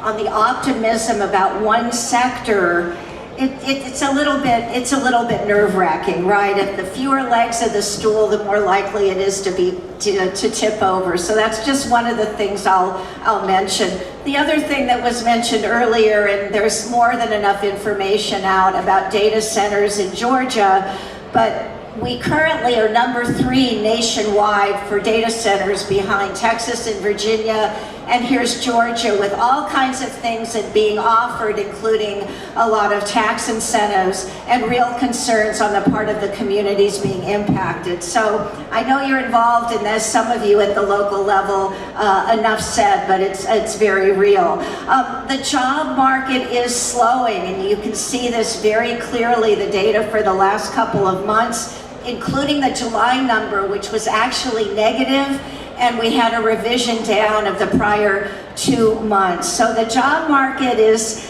looking pretty soft at this point. What about inflation? Well, it's moving in the right direction. May, we had 4.2%. It was the highest that we've had in a couple of years. It sent everybody in the markets absolutely crazy. We'd been anticipating that the Fed would actually kind of start to cut rates, and then all of a sudden May came along, and it's like, oh my goodness, we're gonna see an increase. So the Fed is watching this very carefully. One of the things that's happening with monetary policy you need to think about is Kevin Warsh. And Kevin has been very, very clear that the Fed is going to go back to its 2% target. And I love this definition that he gave. Price stability should be a change in prices that no one's talking about. Is anyone here not talking about inflation and the impact that it's having on your budget?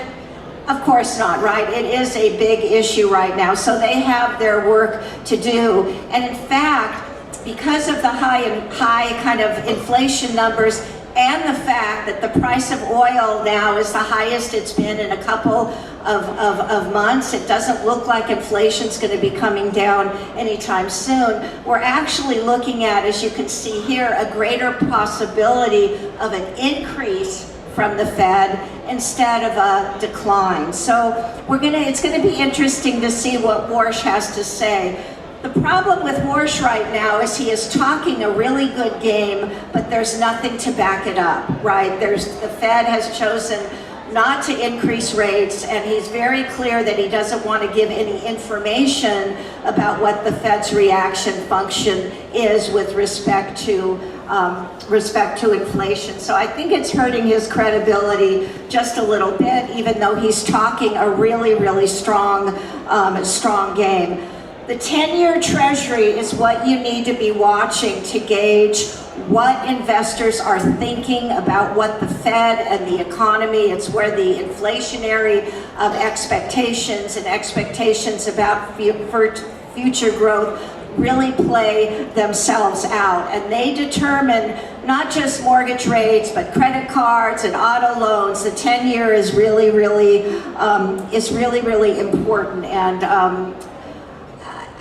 I will just say, you know, there was a big headline the last day or so about the Treasury Department going in and actually doing a buyback of 30-year bonds to kind of get the long rate down. And it worked well yesterday, and it's back up again today. So there's no doubt that the Treasury Department wants to see a lower rate, and they are willing to go into the bond market and intervene to make that happen.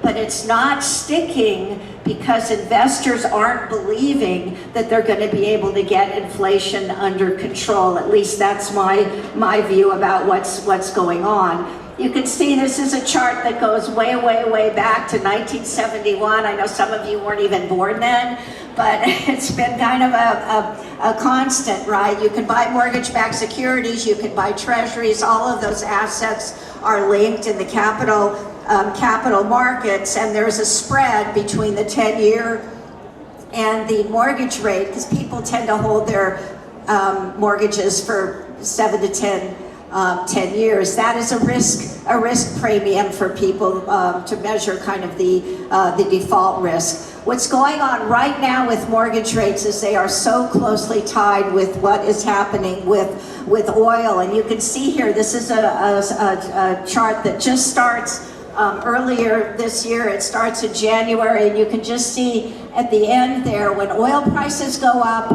mortgage rates go up because inflationary expectations have increased the 10-year. So oil matters a lot for the bond market, and it matters a lot for the mortgage rate. And so we are looking at an elevated mortgage rate. I know back in January it was going to be a great year with lower rates. We are not seeing that. We are not likely to see that. I think any buyer that is waiting for rates to go down in order to do something, if they don't have to wait, they shouldn't wait, because I don't see it happening anytime soon. And it's not just inflation, it's the demand for debt. It's the Treasury. Did you just see what happened yesterday? The government debt is $40 trillion. And it's doubled in 10 years. So the government's going out and getting capital. And remember the tech firms I talked to you about earlier, that their AI investments, their capital, their cash flow has been depleted in order to make these investments. So they're going into the market right now and selling bonds in order to get the money to do those investments. So there's a lot of demand for capital and not enough supply right now. And so you're seeing that impacted. One of the most important things to just remember from my talk, and you've been hearing me talk about this in the videos if you watch them, is that we have an economy where people are impacted differently, and it's called the K. And the top 20% of wage earners are in the top of the K, and the bottom 80% of wage earners are in the bottom of the K. And the top of the K is full of people who own assets. They own stocks and they own houses, and those have appreciated quite significantly in recent years. They are doing fine. They are responsible for 2/3 of consumer spending, 2/3.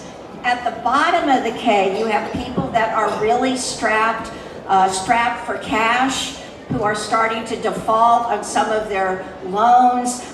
The headline today about Walmart not missing its numbers for the last quarter, that's those buyers that go to Walmart are pulling back as well. So you've really got a kind of a bifurcated market, and it's true about the housing market as well. housing, look at the increase in housing equity and debt. It's been quite significant, and the people that are enjoying that are, as I said, doing quite well. There is over $18 trillion in home equity in this country. About $11 trillion of it is tappable. People can go in and get it, and they can use it. And so we have people kind of looking at that as maybe a little bit of a safety valve for some of the economic pressures that they're experiencing right now. So here are some of the signs of stress that I see in the economy right now. One is consumer confidence has been at historic lows for most of the year. It doesn't mean that they're actually not spending, but it means they don't feel really good about their finances. They're concerned, they're stressed, they're worried. We saw a pullback in retail sales last month, and that could be a sign. I'm not saying it is, it's 1 month worth of data, but it looks like we're turning a corner to a situation where people are pulling back and they're not spending as much. Because why? Because their budgets are under stress because of inflation. And here's an interesting look at, the kind of the loans that people have. So down at the bottom there are mortgages and HELOCs, and people prioritize spending those. But look at the top, you've got credit cards, you've got student loans, you've got auto loans. Again, I'm just watching that because it's a sign of stress in that bottom part, of the K. Here's a look at Google Analytics, people asking, where can I go for mortgage assistance? So this is just an index that Google does. It's kind of meaningless, but it's kind of fun. People are going to Google to say, hey, I need help with my mortgage. And then since it bottomed in 2021, we've had a 45% increase in HELOCs. When people need to access money from their homes, are they going to refi cash out? Of course not. They have a low mortgage, right? A low mortgage rate. They don't want to give that up. So let me look at a HELOC, which allows me to kind of stay in a much lower kind of single-digit environment and hold on to my first mortgage that is really low. So that's happening. And there's evidence that more lower income homeowners are taking out HELOCs for the first time. And I think that's another sign of stress. And then finally, for several years, we were able to say, hey, look, wages are growing faster than inflation, so real incomes are going up. That's not true anymore, right? So people that work for a living are not really able to stay current, if you will, because prices are increasing more than their wages. All right, let's switch to housing. I know what everybody's interested in. And here is it kind of looks like the housing market died, right? It kind of flatlined. I don't really want to say that. What I want to say is that we've been around 4 million home sales for the past 4 years. The market has essentially been stuck in a gear, and I'm not even going to say it's a low gear. 4 million is not people not buying and selling, but it's a subdued market. It's a subdued market for all of the reasons that you know, right? Housing affordability and rates being the primary one. Price growth has also moderated, and I consider that to be a very good thing, right? You cannot have home prices going up 10-15% a year forever, because once that happens, people can't afford it, right? And so you have a market like you have today. And the other thing that's really been very positive, I think, about the market now is, and this is true in Atlanta, we are almost up to the pre-pandemic level of inventory. So for several years we were saying inventory is our problem, we need more product to sell. Well, the good news now is we've got product to sell.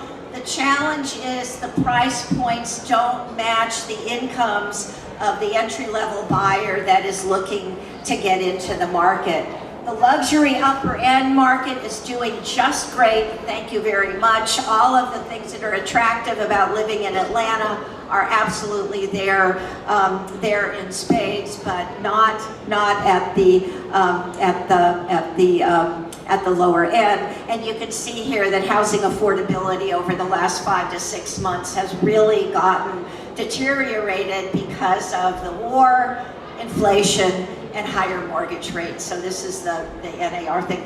I want to let you know these slides will be posted in Market Intel at the FMLS website.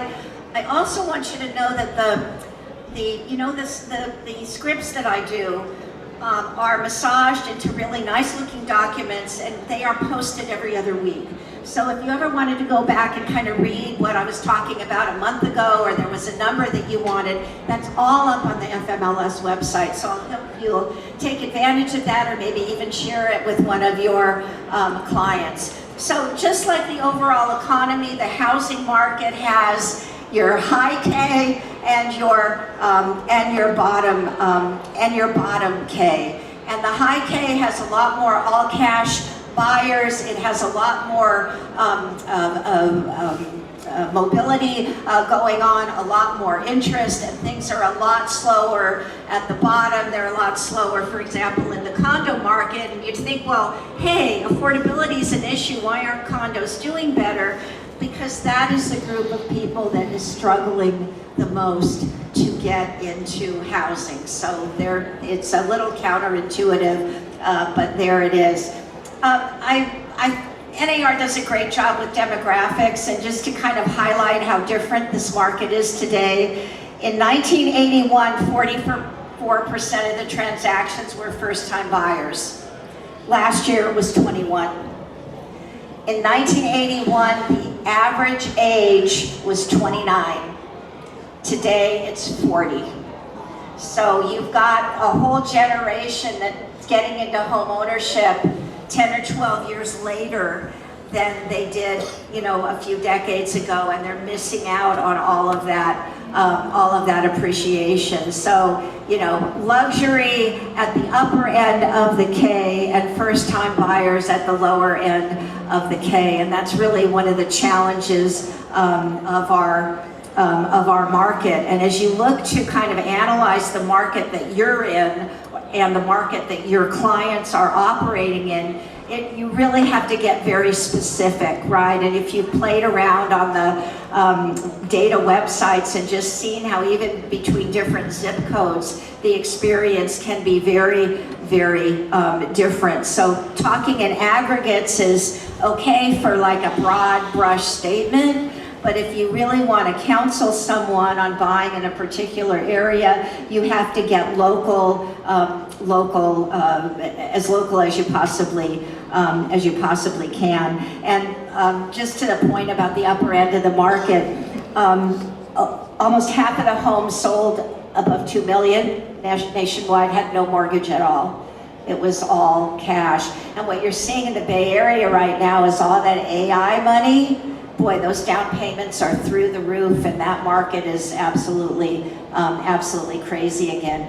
So what I've done here is I've just looked at July of every year going back to 2019. So 2019 is kind of like the pre-pandemic benchmark. I'm going to call it a normal year, if you will, and compare where we are today. So this is just the Greater Atlanta area, single family, detached home sales. And again, you can see for the last 4 years, things have been pretty flat, just like what you're seeing nationally. Prices are also leveling off, although as you drill down, you'll see differences between communities, but that big run up in prices has really been replaced by a flattening. Year to date for the largely defined FMLS market area, sales are up about 1% and prices are up 2%. And this is year to date this year compared to last year. Inventory is up, but it's still a little bit below where it was in 2019. Now I'm looking at the condo market and attached sales, and again, you can see the 4 years of pretty flat activity. You can see the flattening out in terms of home prices. Again, that data for the FMLS market area year to date, sales of condos are down 1% and prices of condos are down about 2%. So moving in a little bit, not much, but a little bit different direction than the single family detached market. The condo inventory is well above where it was in 2019. Why? Because the market is turning over, the velocity of the market is slower than it is in the detached. And then finally, I looked at homes priced above $1 million. And if you watched my last video, I talked about the upper end of the K, and we looked at the luxury market. So you can see home sales are up compared to every other July, including 2019. You can see the median prices. Again, the sales volume is, you get a lot of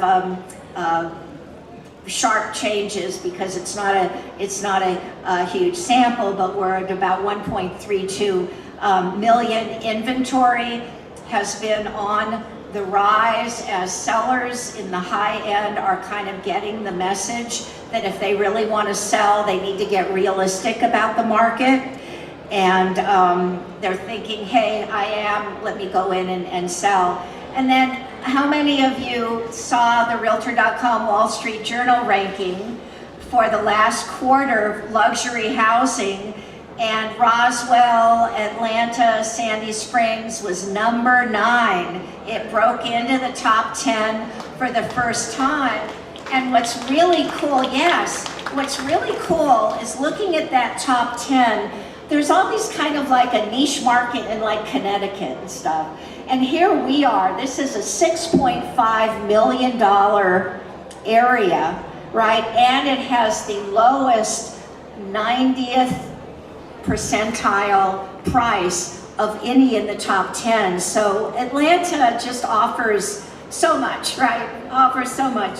And so I wanted to just pick one of the areas in there, Alpharetta, just to kind of show you what's been happening there in terms of July home sales since 2019. Median prices still quite strong. Inventory well below where we were in 2019. I mean, this is a market that is in high demand and is moving rapidly. The luxury market performance during the first half of 25 has been shaped by buyer confidence, constrained supply, strategic demand, and the enduring appeal of luxury real estate as a long-term investment. I love that quote, so I wanted to put it in my slides. What about new home construction? Again, if you look at the last 4 years or so, it's been pretty flat. The new housing has been hit by big increases in the costs for their inputs, and also, zoning and problems that they have kind of getting things built.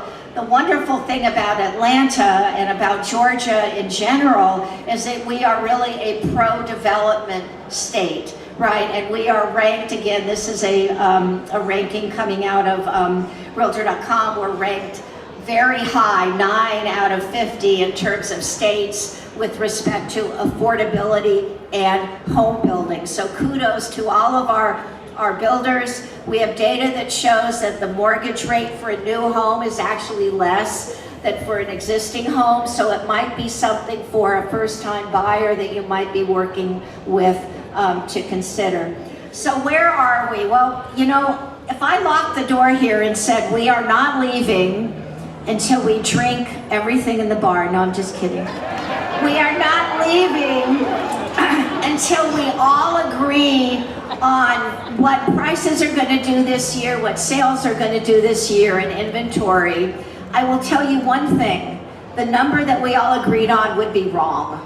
It would absolutely be wrong, right? Nobody really knows. But I do want you to look up here and see what NAR had to do a few months ago based on the first half activity and the higher than anticipated mortgage rates, and readjust their enthusiasm for a market recovery in 2026 down. And you can see the numbers there. I'm not gonna read them, but we are looking at a slower sales environment and a slower price environment as well. What do the experts say is going to happen to mortgage rates between now and the end of the year?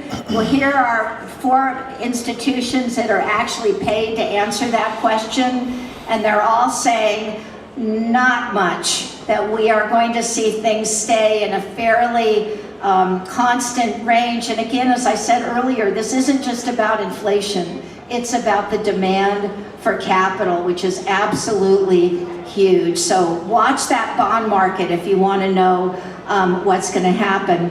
The challenge here is that a recent survey found that 40% of the home buyers thought that rates were going to go down to below 5% this year. So that's a difficult conversation that you need to have, because that really isn't going to happen.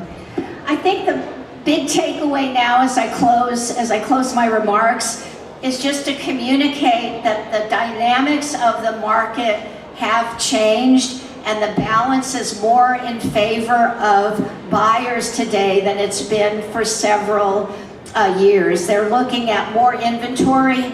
They're looking at sellers who are aware now, thanks to you guys, that they need to price it right out of the box. So make it clear that the rate environment is not likely to change, that they really do have negotiating room with sellers in order to get a better deal, if you were. And then we also have had a change in investor attitudes about buying homes, and actually they're net sellers today in terms of net buyers. So that should open up some changes as well. So it's all about having these very difficult conversations, but bring the data. It's not about your opinion, it's about what the market is saying. And then I want to close with a wonderful quote. We talked about the World Cup, we talked about FIFA.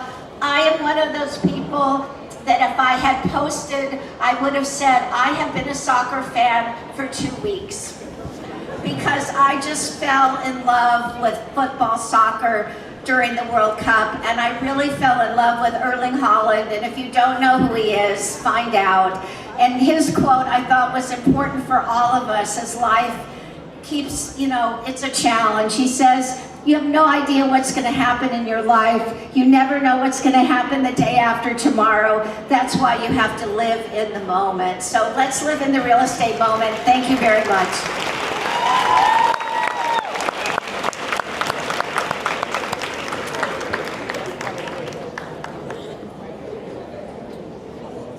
As always, Leslie was absolutely awesome, and no, I didn't ask her to wear FMLS green. She did that totally on her own, and I thank her for that. Let's give her another round of applause. Just remember, she's FMLS's chief economist. Every 2 weeks, she releases an economic update, microeconomics in our local market in different areas, once a month, and then once a month more on a global and national scale. That's always available to you as a free member benefit.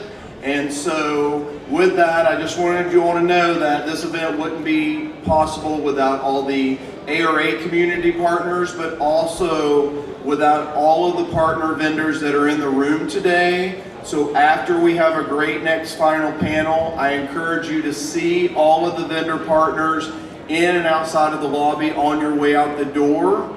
But for now, let's keep it a little bit quiet for the last session. But first off, I do want to introduce Diamond Partner O'Kelly and Sorhan, Nicole Pettis, and Chris Knowles. Come on out for a brief word.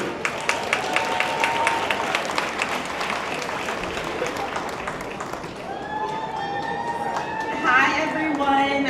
As you said, I'm Nicole Pettis with O'Kelly and Sorhan. We're so excited to be here at the ARA FMLS Showcase today.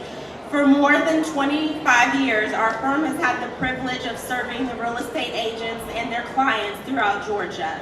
We truly appreciate the trust you place in us to handle one of the most important parts of the transactions, and that is to get your clients to the closing table. If you haven't had the opportunity to close with one of our offices, we would love the chance to earn your business. Our goal has always been simple, and that's to make the closing process as smooth as possible and stress-free as possible for you and your clients. And for those of you who do business in South Carolina, we are excited to announce that we do have an office opening this year. So we'd love to be a resource to you in South Carolina as well. Hi everyone, my name is Chris Knowles here with Nicole Pettis with O'Kelly and Sorahan. I just wanted to add with O'Kelly, we appreciate the closing business, both residential and commercial, and that O'Kelly and Sorahan is also a full service law firm wanting to meet your needs with forming trusts, LLCs, estate planning, litigation, and then commercial work as well. So we want to be a resource not just for your residential closing, but for all of your needs. But we wanted to thank you, everyone in ARA and the FMLS, for allowing us to be a part of today's showcase. And most importantly, thank you for allowing us to serve you for the last 25 years.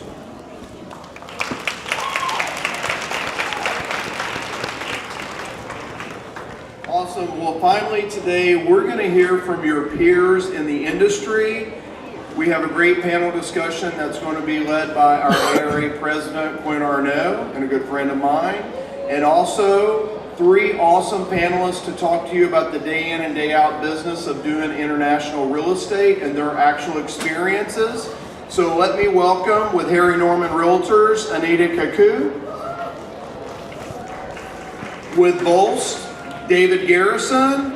And finally, but not last, Whitney Kennedy with Weichert Realtors Prestige Partners. And our moderator, Quinn, come on out. Thank you, Jeremy.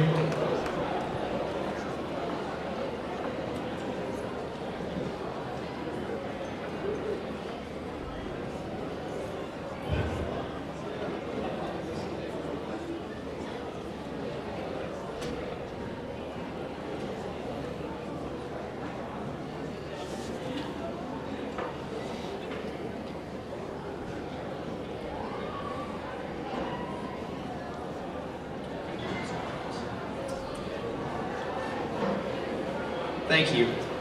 All right, we'll start with a little general background, how you guys got into international real estate and started to gain your experience, as well as a little bit about what your international business looks like right now.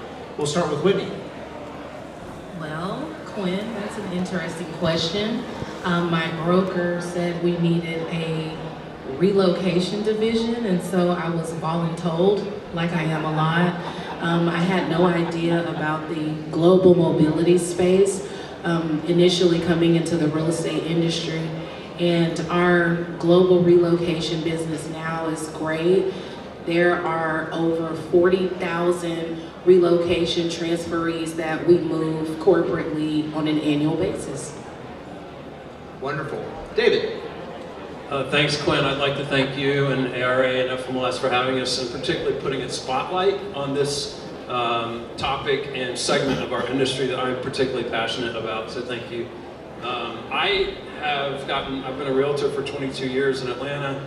I've had a very international life experience. I went to Clarkston High School 100 years ago, and Clarkston is now known as the most diverse square mile in the country. And that helped me gain a very international experience. And then when I went to the University of Georgia, go Dogs, I also had a lot of international friends around me, and that started to travel to Spain, to Menorca, to the Balearic Islands, and spending a lot of time there over the years, and it just propelled me ultimately into the international real estate field. Thank you. And David mentions Menorca, which we found out he had a college roommate that was from Menorca, where he first traveled to Spain. And that's where my family came from to the United States a long time ago. Yeah, absolutely. Anita. First of all, thank you very much for inviting me. It is an honor to be here among such distinguished realtors and speakers. We have an excellent relocation department where I hold my license, and I've worked with several Fortune 500 companies being relocated, having their employees relocated here, and I get referrals from past clients that I have relocated here from different parts of the world. Wonderful. So we'll start when we're working not only with buyers abroad, but buyers who come to Atlanta from other countries and are looking to invest in real estate. David, what should realtors understand working with buyers who are looking to invest in the United States?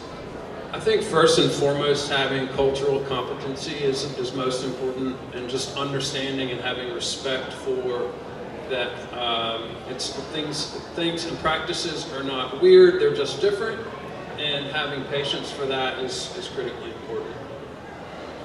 Anita? So, what David said is very accurate. You just need to understand where they're coming from, what their needs are, and try and work with them on what is more important to them as they look for a home here in Atlanta.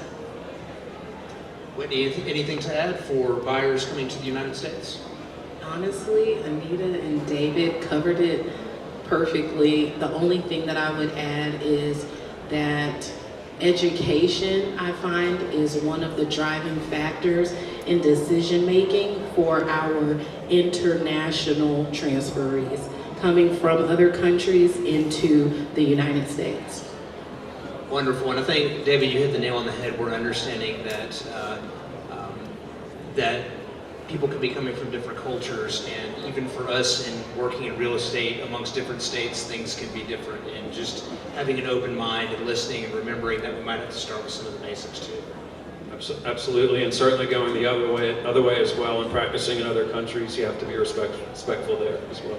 So I also think you need to know what their visa status is and whether they will have tax implications when they come to selling their homes, because where they come from might be different. So you need to work with them from the beginning, understanding how many years will you be here, when you leave, when you sell your home, what will your visa status be, because you may owe taxes.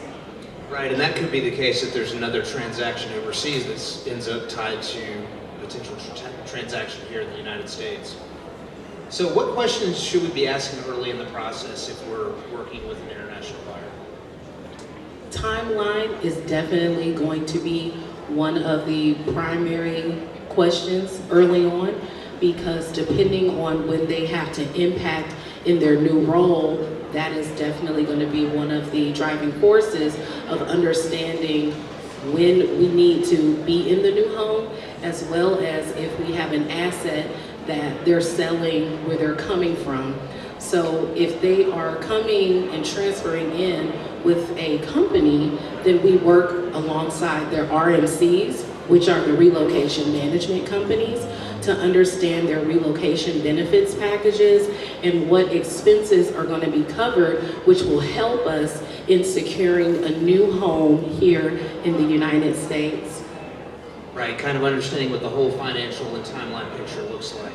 Exactly. Anita? So sometimes wiring funds from another part of the world is not the easiest. So you need to know if you can wire a certain amount and how much you're allowed to wire before you decide to put down your earnest money, because it may not even be enough for the earnest money. So whichever part of the world you're coming from, be prepared, know the exchange rate, and find out if you can wire those funds.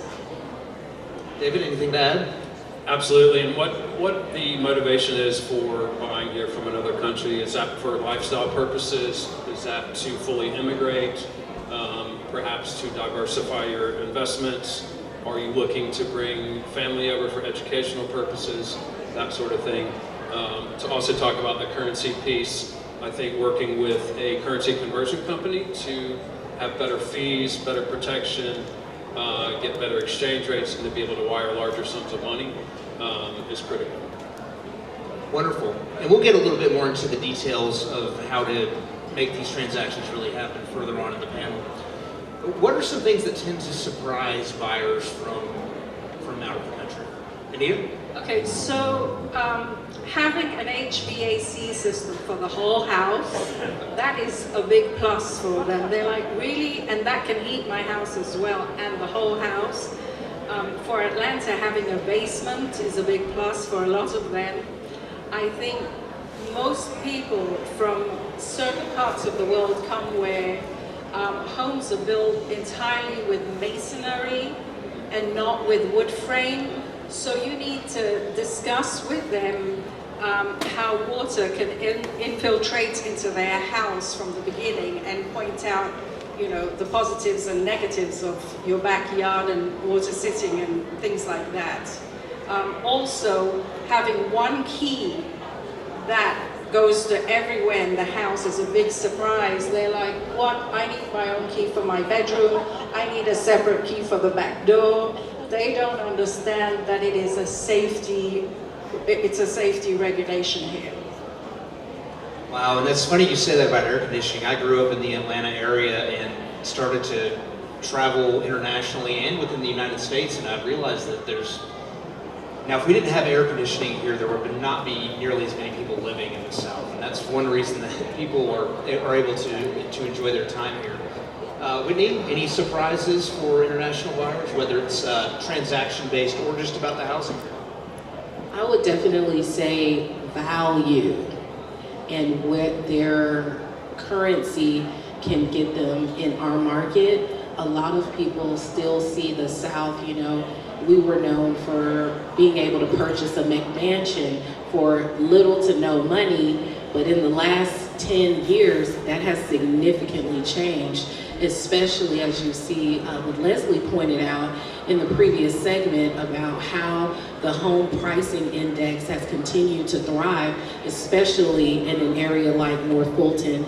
So they are having a little bit of a reality check when they get here and understanding that they need to pivot their purchasing power on the north end very quickly. It's not that you're gonna get a large home for your family for, you know, $500,000 or $600,000. A lot of times they learn very quickly, we're gonna need to use a little bit more of our purchasing power. Right, and I'll add that I've experienced that, you know, recently with domestic buyers from other cities in the United States, and I think also people can find that they think they're moving to Atlanta and really they're 50 miles from the city, so that might be something that's different. So, looking abroad, if someone says to you, I want to buy property overseas, where should that conversation start? Well, that also has a lot to do with the motivation. So if you're just looking to diversify or immigrate or looking for a second home, it really starts there. It starts with what the motivation would be, and specifically, and very often specifically about the location. So at present, there are 5 countries that have properties that are doing very well. Portugal is one where properties have gone up in the past 5 years 48%. There's also Greece, there's Turkey, there's Mexico, and Saudi Arabia. In the past, if you were not a Saudi resident, you could not buy a home in Saudi Arabia. As of January 2026, anyone can buy a home in Saudi Arabia, obviously if you have means and all the other paperwork that you need. Well, where does the conversation start from a technical perspective? So they might have the desire or the interest in purchasing property abroad. Where do you take that as far as taking practical steps so that they can take action? Whitney? So a trusted advisor on the destination end. So if it's going to be a client who is relocating from Atlanta or from the continental United States into another country, you having the network of trusted advisors abroad, globally as well as domestically, then that is going to be your starting point, because if you don't have someone that you can trust on the other end to ensure that the transaction is consummated, and that when your client or family friend, whoever you're referring, when they get there, that they're meeting with who they think they're meeting with, and that that person has the competency to ensure that they can achieve their goal of purchasing, or just maybe they're taking their first trip to explore the area, because most transferees, that's what they do. They'll take multiple trips to learn the area, just see, you know, what their money can afford in those areas, because it's a learning curve. So having a trusted advisor for me is going to be that first logistical step. Right, so maybe don't look to an agent versed in Spain for property in Russia. Exactly. The obvious. Exactly. And David, anything to add there? Absolutely, yeah. I think that the practical pieces. So putting the, you mentioned Spain. If you want to buy or invest in Spain, and have someone, have your team, my teams there take you seriously, you need to have the certain components in place. For example, your tax ID first. You have to have your bank account opened. You have to have your currency plan in place. So having all those pieces in place and be able to execute a plan is also very important.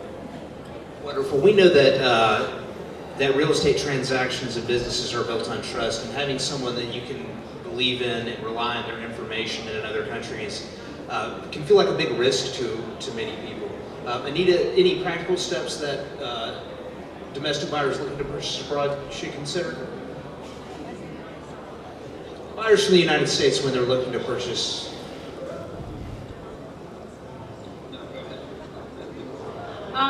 Yes, I think trust is a big issue, especially people moving from other parts of the world where maybe real estate isn't as simple or straightforward, because there's so much red tape for like getting permits and things like that. So yes, you do need a person here that you can trust, work with. You know, you need to guide them, first of all, to get a social security, to get their driver's license, to open a bank account, to build credit here so that they're good when they come to getting their mortgage. Wonderful. And I know that, you know, working in production here in Atlanta, I'm, you know, feel very fortunate to have over the years developed kind of a team of vendors, you know, whether it's attorneys or surveyors, home inspectors, all variety that help us to have expert advice in things that we're not necessarily an expert in. When we're talking about helping buyers abroad, how do you develop that team that can help build that trust for you? Well, if you're going abroad and you're developing that portfolio of professionals that you can refer, obviously you're going to need to have at some point in time step foot on the soil, because relationships are currency. And in order to build those relationships, I believe you need to be there. Maybe not initially, however, to understand the culture, to understand how business actually works in that area and in that territory is going to be very important. You want to be boots on the ground so that you can meet them, so that you can see the product that they offer, not on their fancy websites, you know, thousands of miles and oceans away. I want to actually see what your infrastructure looks like. Are you really who you say that you are? And are you going to deliver a product to my clients or a service because I'm referring them to you because you're reputable? I want to see it. I want to experience it before I refer anyone. And before I put anyone on a list, I'm going to vet those vendors or service providers personally. Right, it's quite easy these days to have a slick website with no actual service behind it. David, you've kind of got a team and a business going in Spain. Can you talk to us a little bit about how you were able to get a foothold and get things started? Yeah, absolutely. And I think, Whitney, you're spot on. I travel regularly. I do a lot of work in Spain, in Portugal, throughout Europe. but my passions happen to be in Spain. I'll be back again. I'll be there back again in a few weeks. I'm there regularly, and I'm there to meet with my colleagues, to nurture the relationships that I have with my attorneys, notaries, immigration folks, taxation, insurance, any aspect of the real estate side or other services, non-real estate services that I offer. It's critical because yes, there are a million people who are out there saying they can help you relocate to anywhere, but they're not all doing it well or competently. So going there, meeting with them, taking meetings, continuing to create relationships and nurture those relationships goes a long way towards protecting your clients. As we would do here, we want to do as much there. Wonderful. Anita?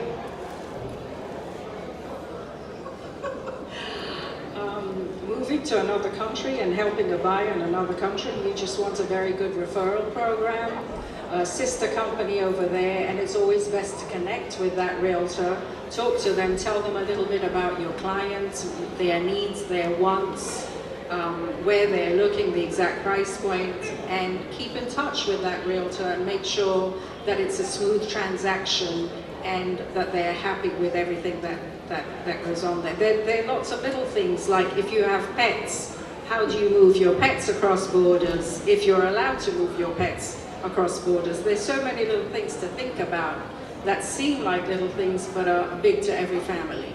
Assistance with education or elder care or getting a driver's license or on and on. What financial, tax, banking, currency, or insurance planning should happen before a buyer or while they're getting serious?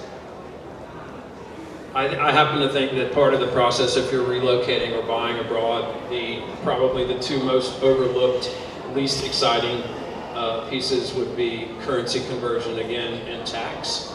The currency piece these days is more important.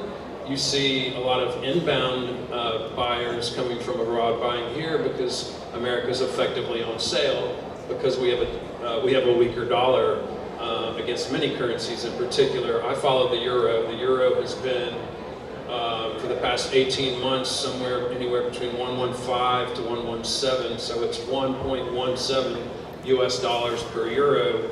So if you're inbound, you've got a 20% sale or something like that, right? If you're buying abroad, it's costing you more. And so planning to move that currency incrementally, monthly, or doing spot trades or forward contracts is really important.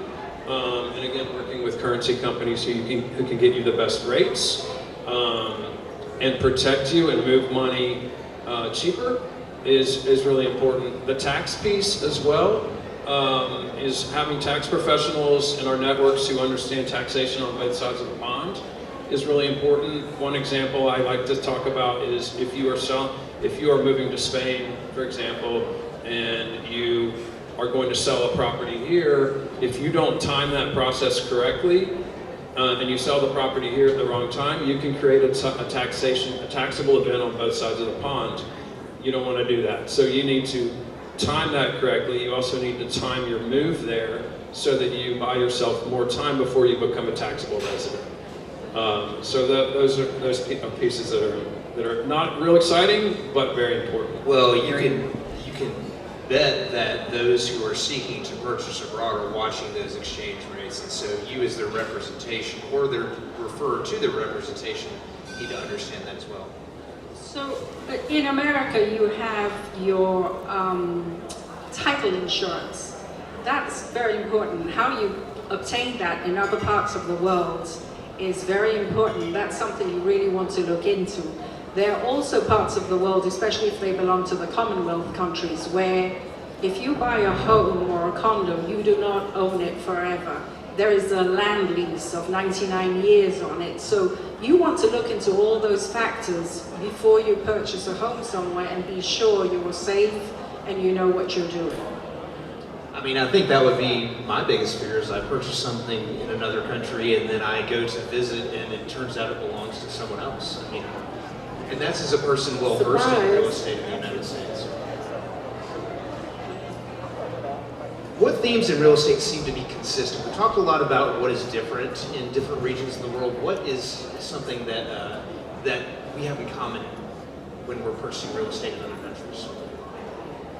Utility of the home and lifestyle.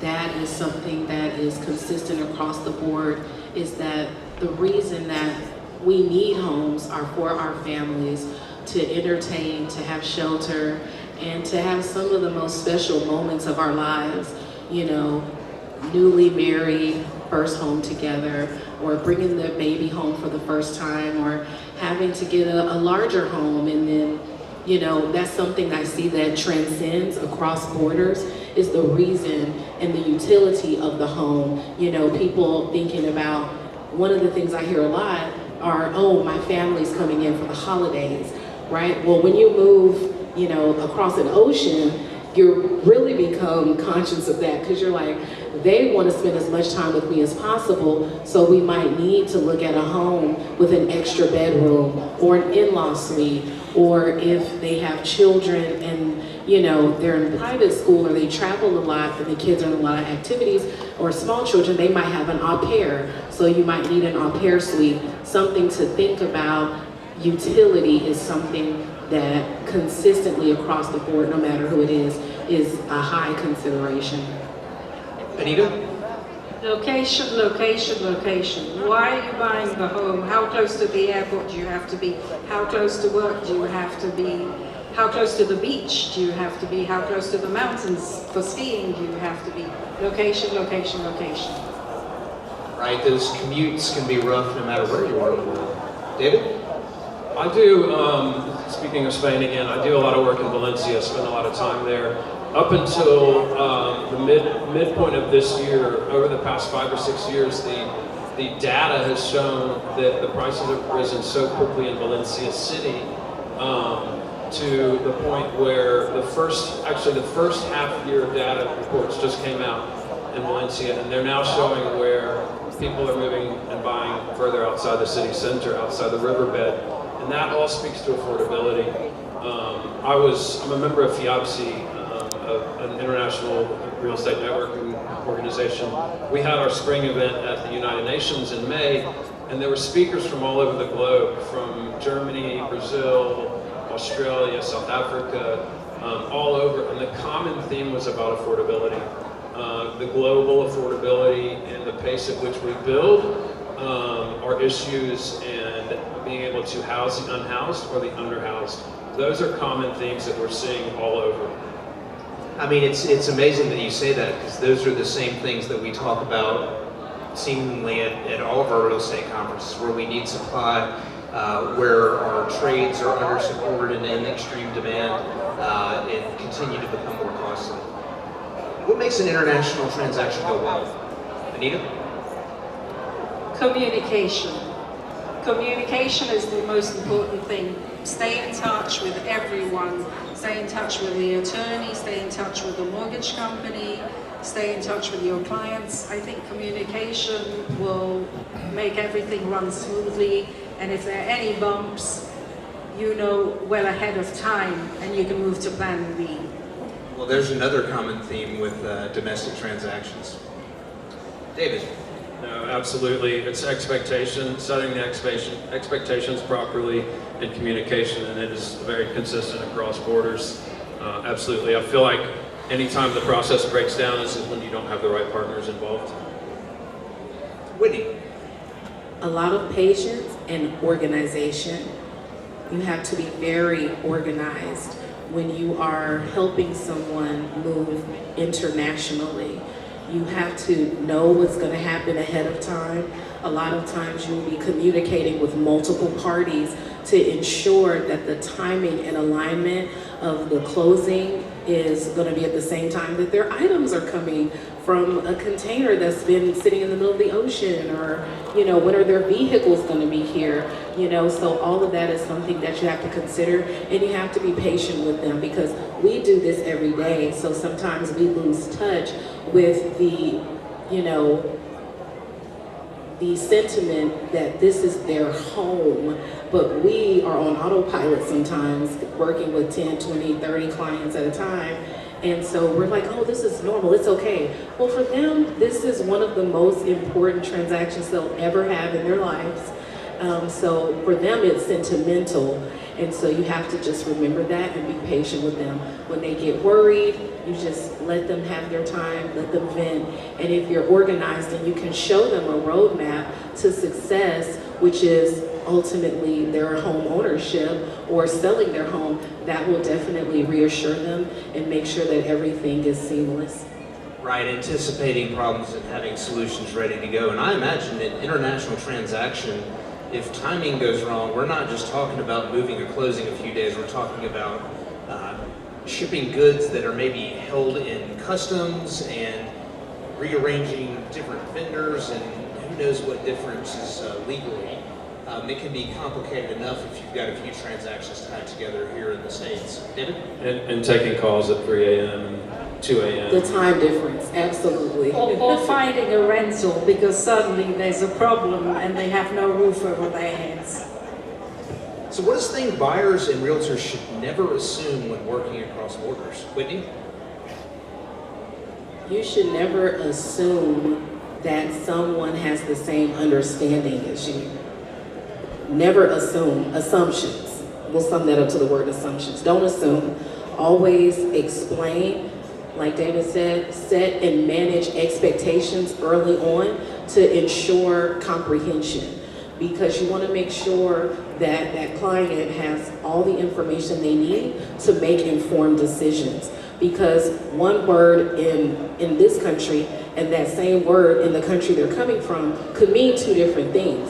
So the consultation that you have with them from the beginning is going to be paramount in establishing and managing realistic expectations for their destination. Perfect. Anything to add? Perfectly said. I think that when you're working outside our borders and working abroad, once you expect an American experience, an American real estate experience, you will be disappointed. And frankly, that's a good thing, because if you are moving to Portugal or Spain or elsewhere, you are signing up for a different experience, a slower pace of life. And even the best folks, even the best of partners are probably going to move at a bit of a slower pace. Well, it's funny you say that. When I was listening to Julio earlier, and he was talking about, maybe these conversations are taking place over lunch or drinks, and I'm thinking we could get this done in 4 text messages, right? Literally, authenticizing, done.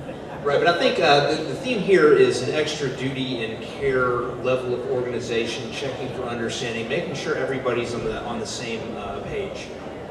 And to that point, what we have seen, because there's been such a rise in numbers of Americans buying abroad who do expect a different business experience, to the point about in Italy where agents are required by law to be mediators, some American buyers really would rather the process be separate, more like we experience here. So you're seeing the rise of personal shoppers or exclusive agents who exclusively do the buy side, and that's a result of a rise in American buyers. Okay, so we move on to some more open-ended question here. And we'll just start with Anita. If you had $5 million to invest in one international market for the next 10 years, where would you put it and why? So $5 million is a lot. I think either Switzerland or Singapore. I know they're two different countries, but both countries offer a lot of safety and people abide by the laws and the rules over there. And they're expensive countries to buy a home in. Whitney? For me, Quinn, that's going to be in West Africa. West Africa, the continent of the West African portion of the continent of Africa is growing exponentially. It's growing quietly. You have to be paying attention to what's going on there, and you do need to be over there to see and experience the culture. But we'll say Nigeria, for instance, has one of the largest youth populations in the world. right? So you have to pay attention to something like that because emerging markets are coming in. That means that they're going to have a large workforce, where other countries where they're experiencing things like birth dearths, where people are not having as many children, they're going to have issues in the future, whereas they're going to have a surplus in workforce talent. So I would be paying attention to that, as well as infrastructure. They're growing exponentially, you know, with their infrastructure, improving roads, and in certain countries, they need things like sanitation, you know, recycling. What are they doing with their water? Because they're growing, and those are areas that they haven't necessarily thought of just yet. So I would invest there. They're safe places, the people are kind, and that's definitely an area that I would be looking to invest in. David? I love that you mentioned Nigeria. I have great friends in Lagos, and I'm really impressed with what they're doing there, and super sharp folks. So that's a good one as well. I remain a bit biased in Spain and Portugal. I think that places, Uruguay, I think looking at places where residency is still relatively easy to obtain, obtaining the European passport to have access to the Schengen zone is something that many people will continue to want. And these places also still have responsible, open immigration policies. And to me, that's very valuable in our world. Thank you. And so, kind of piggybacking on that question, if borders disappear tomorrow, where do you live? Is that the same? Do you have some same thoughts with regard to that? So not from an investment perspective, just a place you could see yourself enjoying. If borders disappeared, yes, it would be the same place. I would be building my house tomorrow, and just really enjoying the experience, the fresh food. There's things here that, you know, that you can't even get in other countries because it's not healthy. So a better quality of life, a slower pace, absolutely. I'm still sticking to West Africa. You have the ability to have, you know, help with your family at a marginalized cost. Whereas here, if I wanted to have a nanny, I actually interviewed one. She wanted $40,000 a year, and I said, oh no, let me give you some money and send you back home, because, you know, I'm thankful, but in a place like West Africa, I could have that same help in my family and in my household for a fraction of the cost. So you actually have the ability to live a better quality of life with the same income that you have, and it can just go a lot further. David? I see myself on the Mediterranean in the not too distant future, but I could also see myself in Mexico City. Wonderful. And Anita, Switzerland, Singapore? I love Atlanta. Atlanta is home for many reasons. Yes. And you know, if not Atlanta, maybe Switzerland, but you know, I love Atlanta, and I appreciate all you Atlantans for the most part being here today. But that will conclude our final panel. We so appreciate y'all. Thank you for being here, and I will turn it over to Mike now.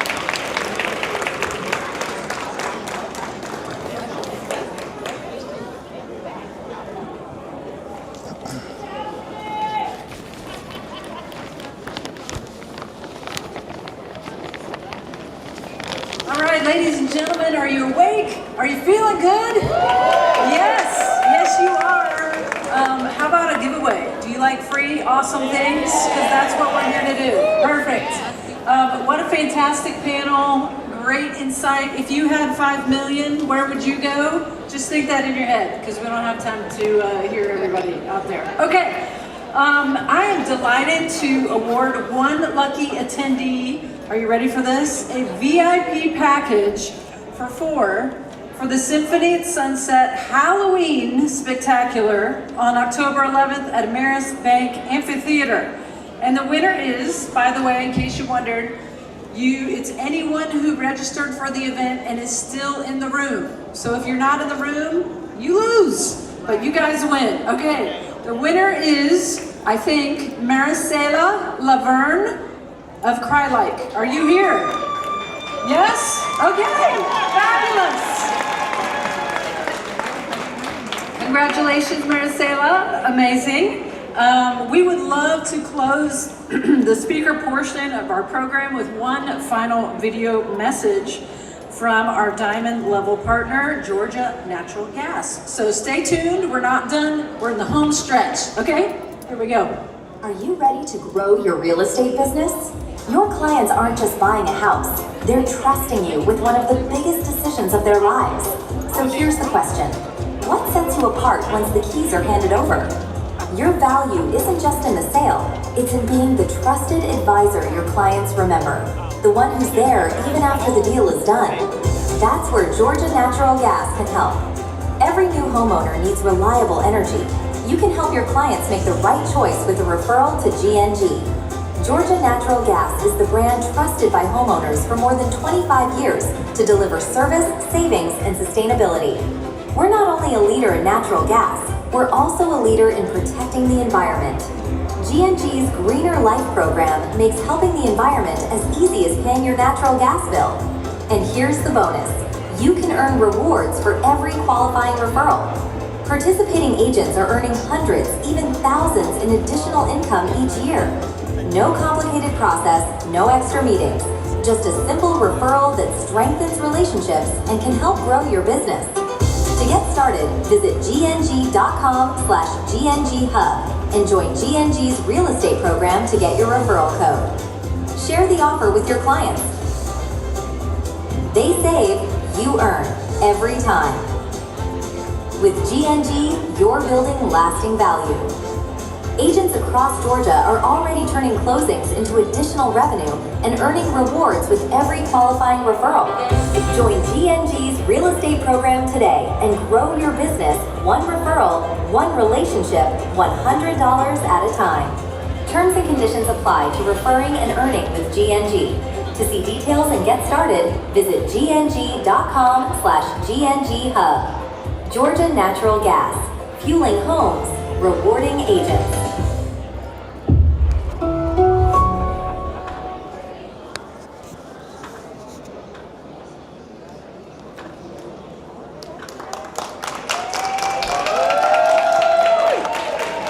Thank you to the team of Georgia Natural Gas for your support and to all of our community partners with us today.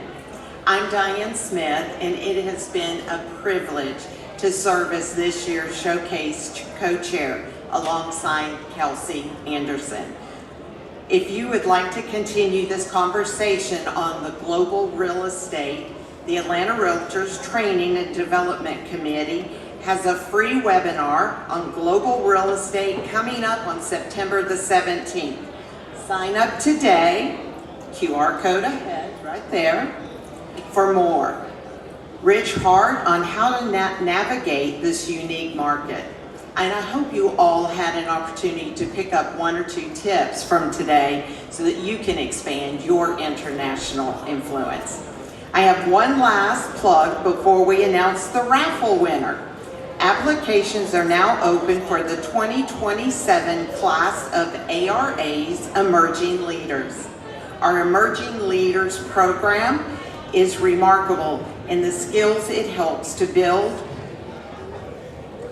agents in relationships. I encourage you to apply to be a part of this dynamic group and grow your talent base. Now it's time for what many of you have been waiting for, the announcement of the 50/50 raffle winner.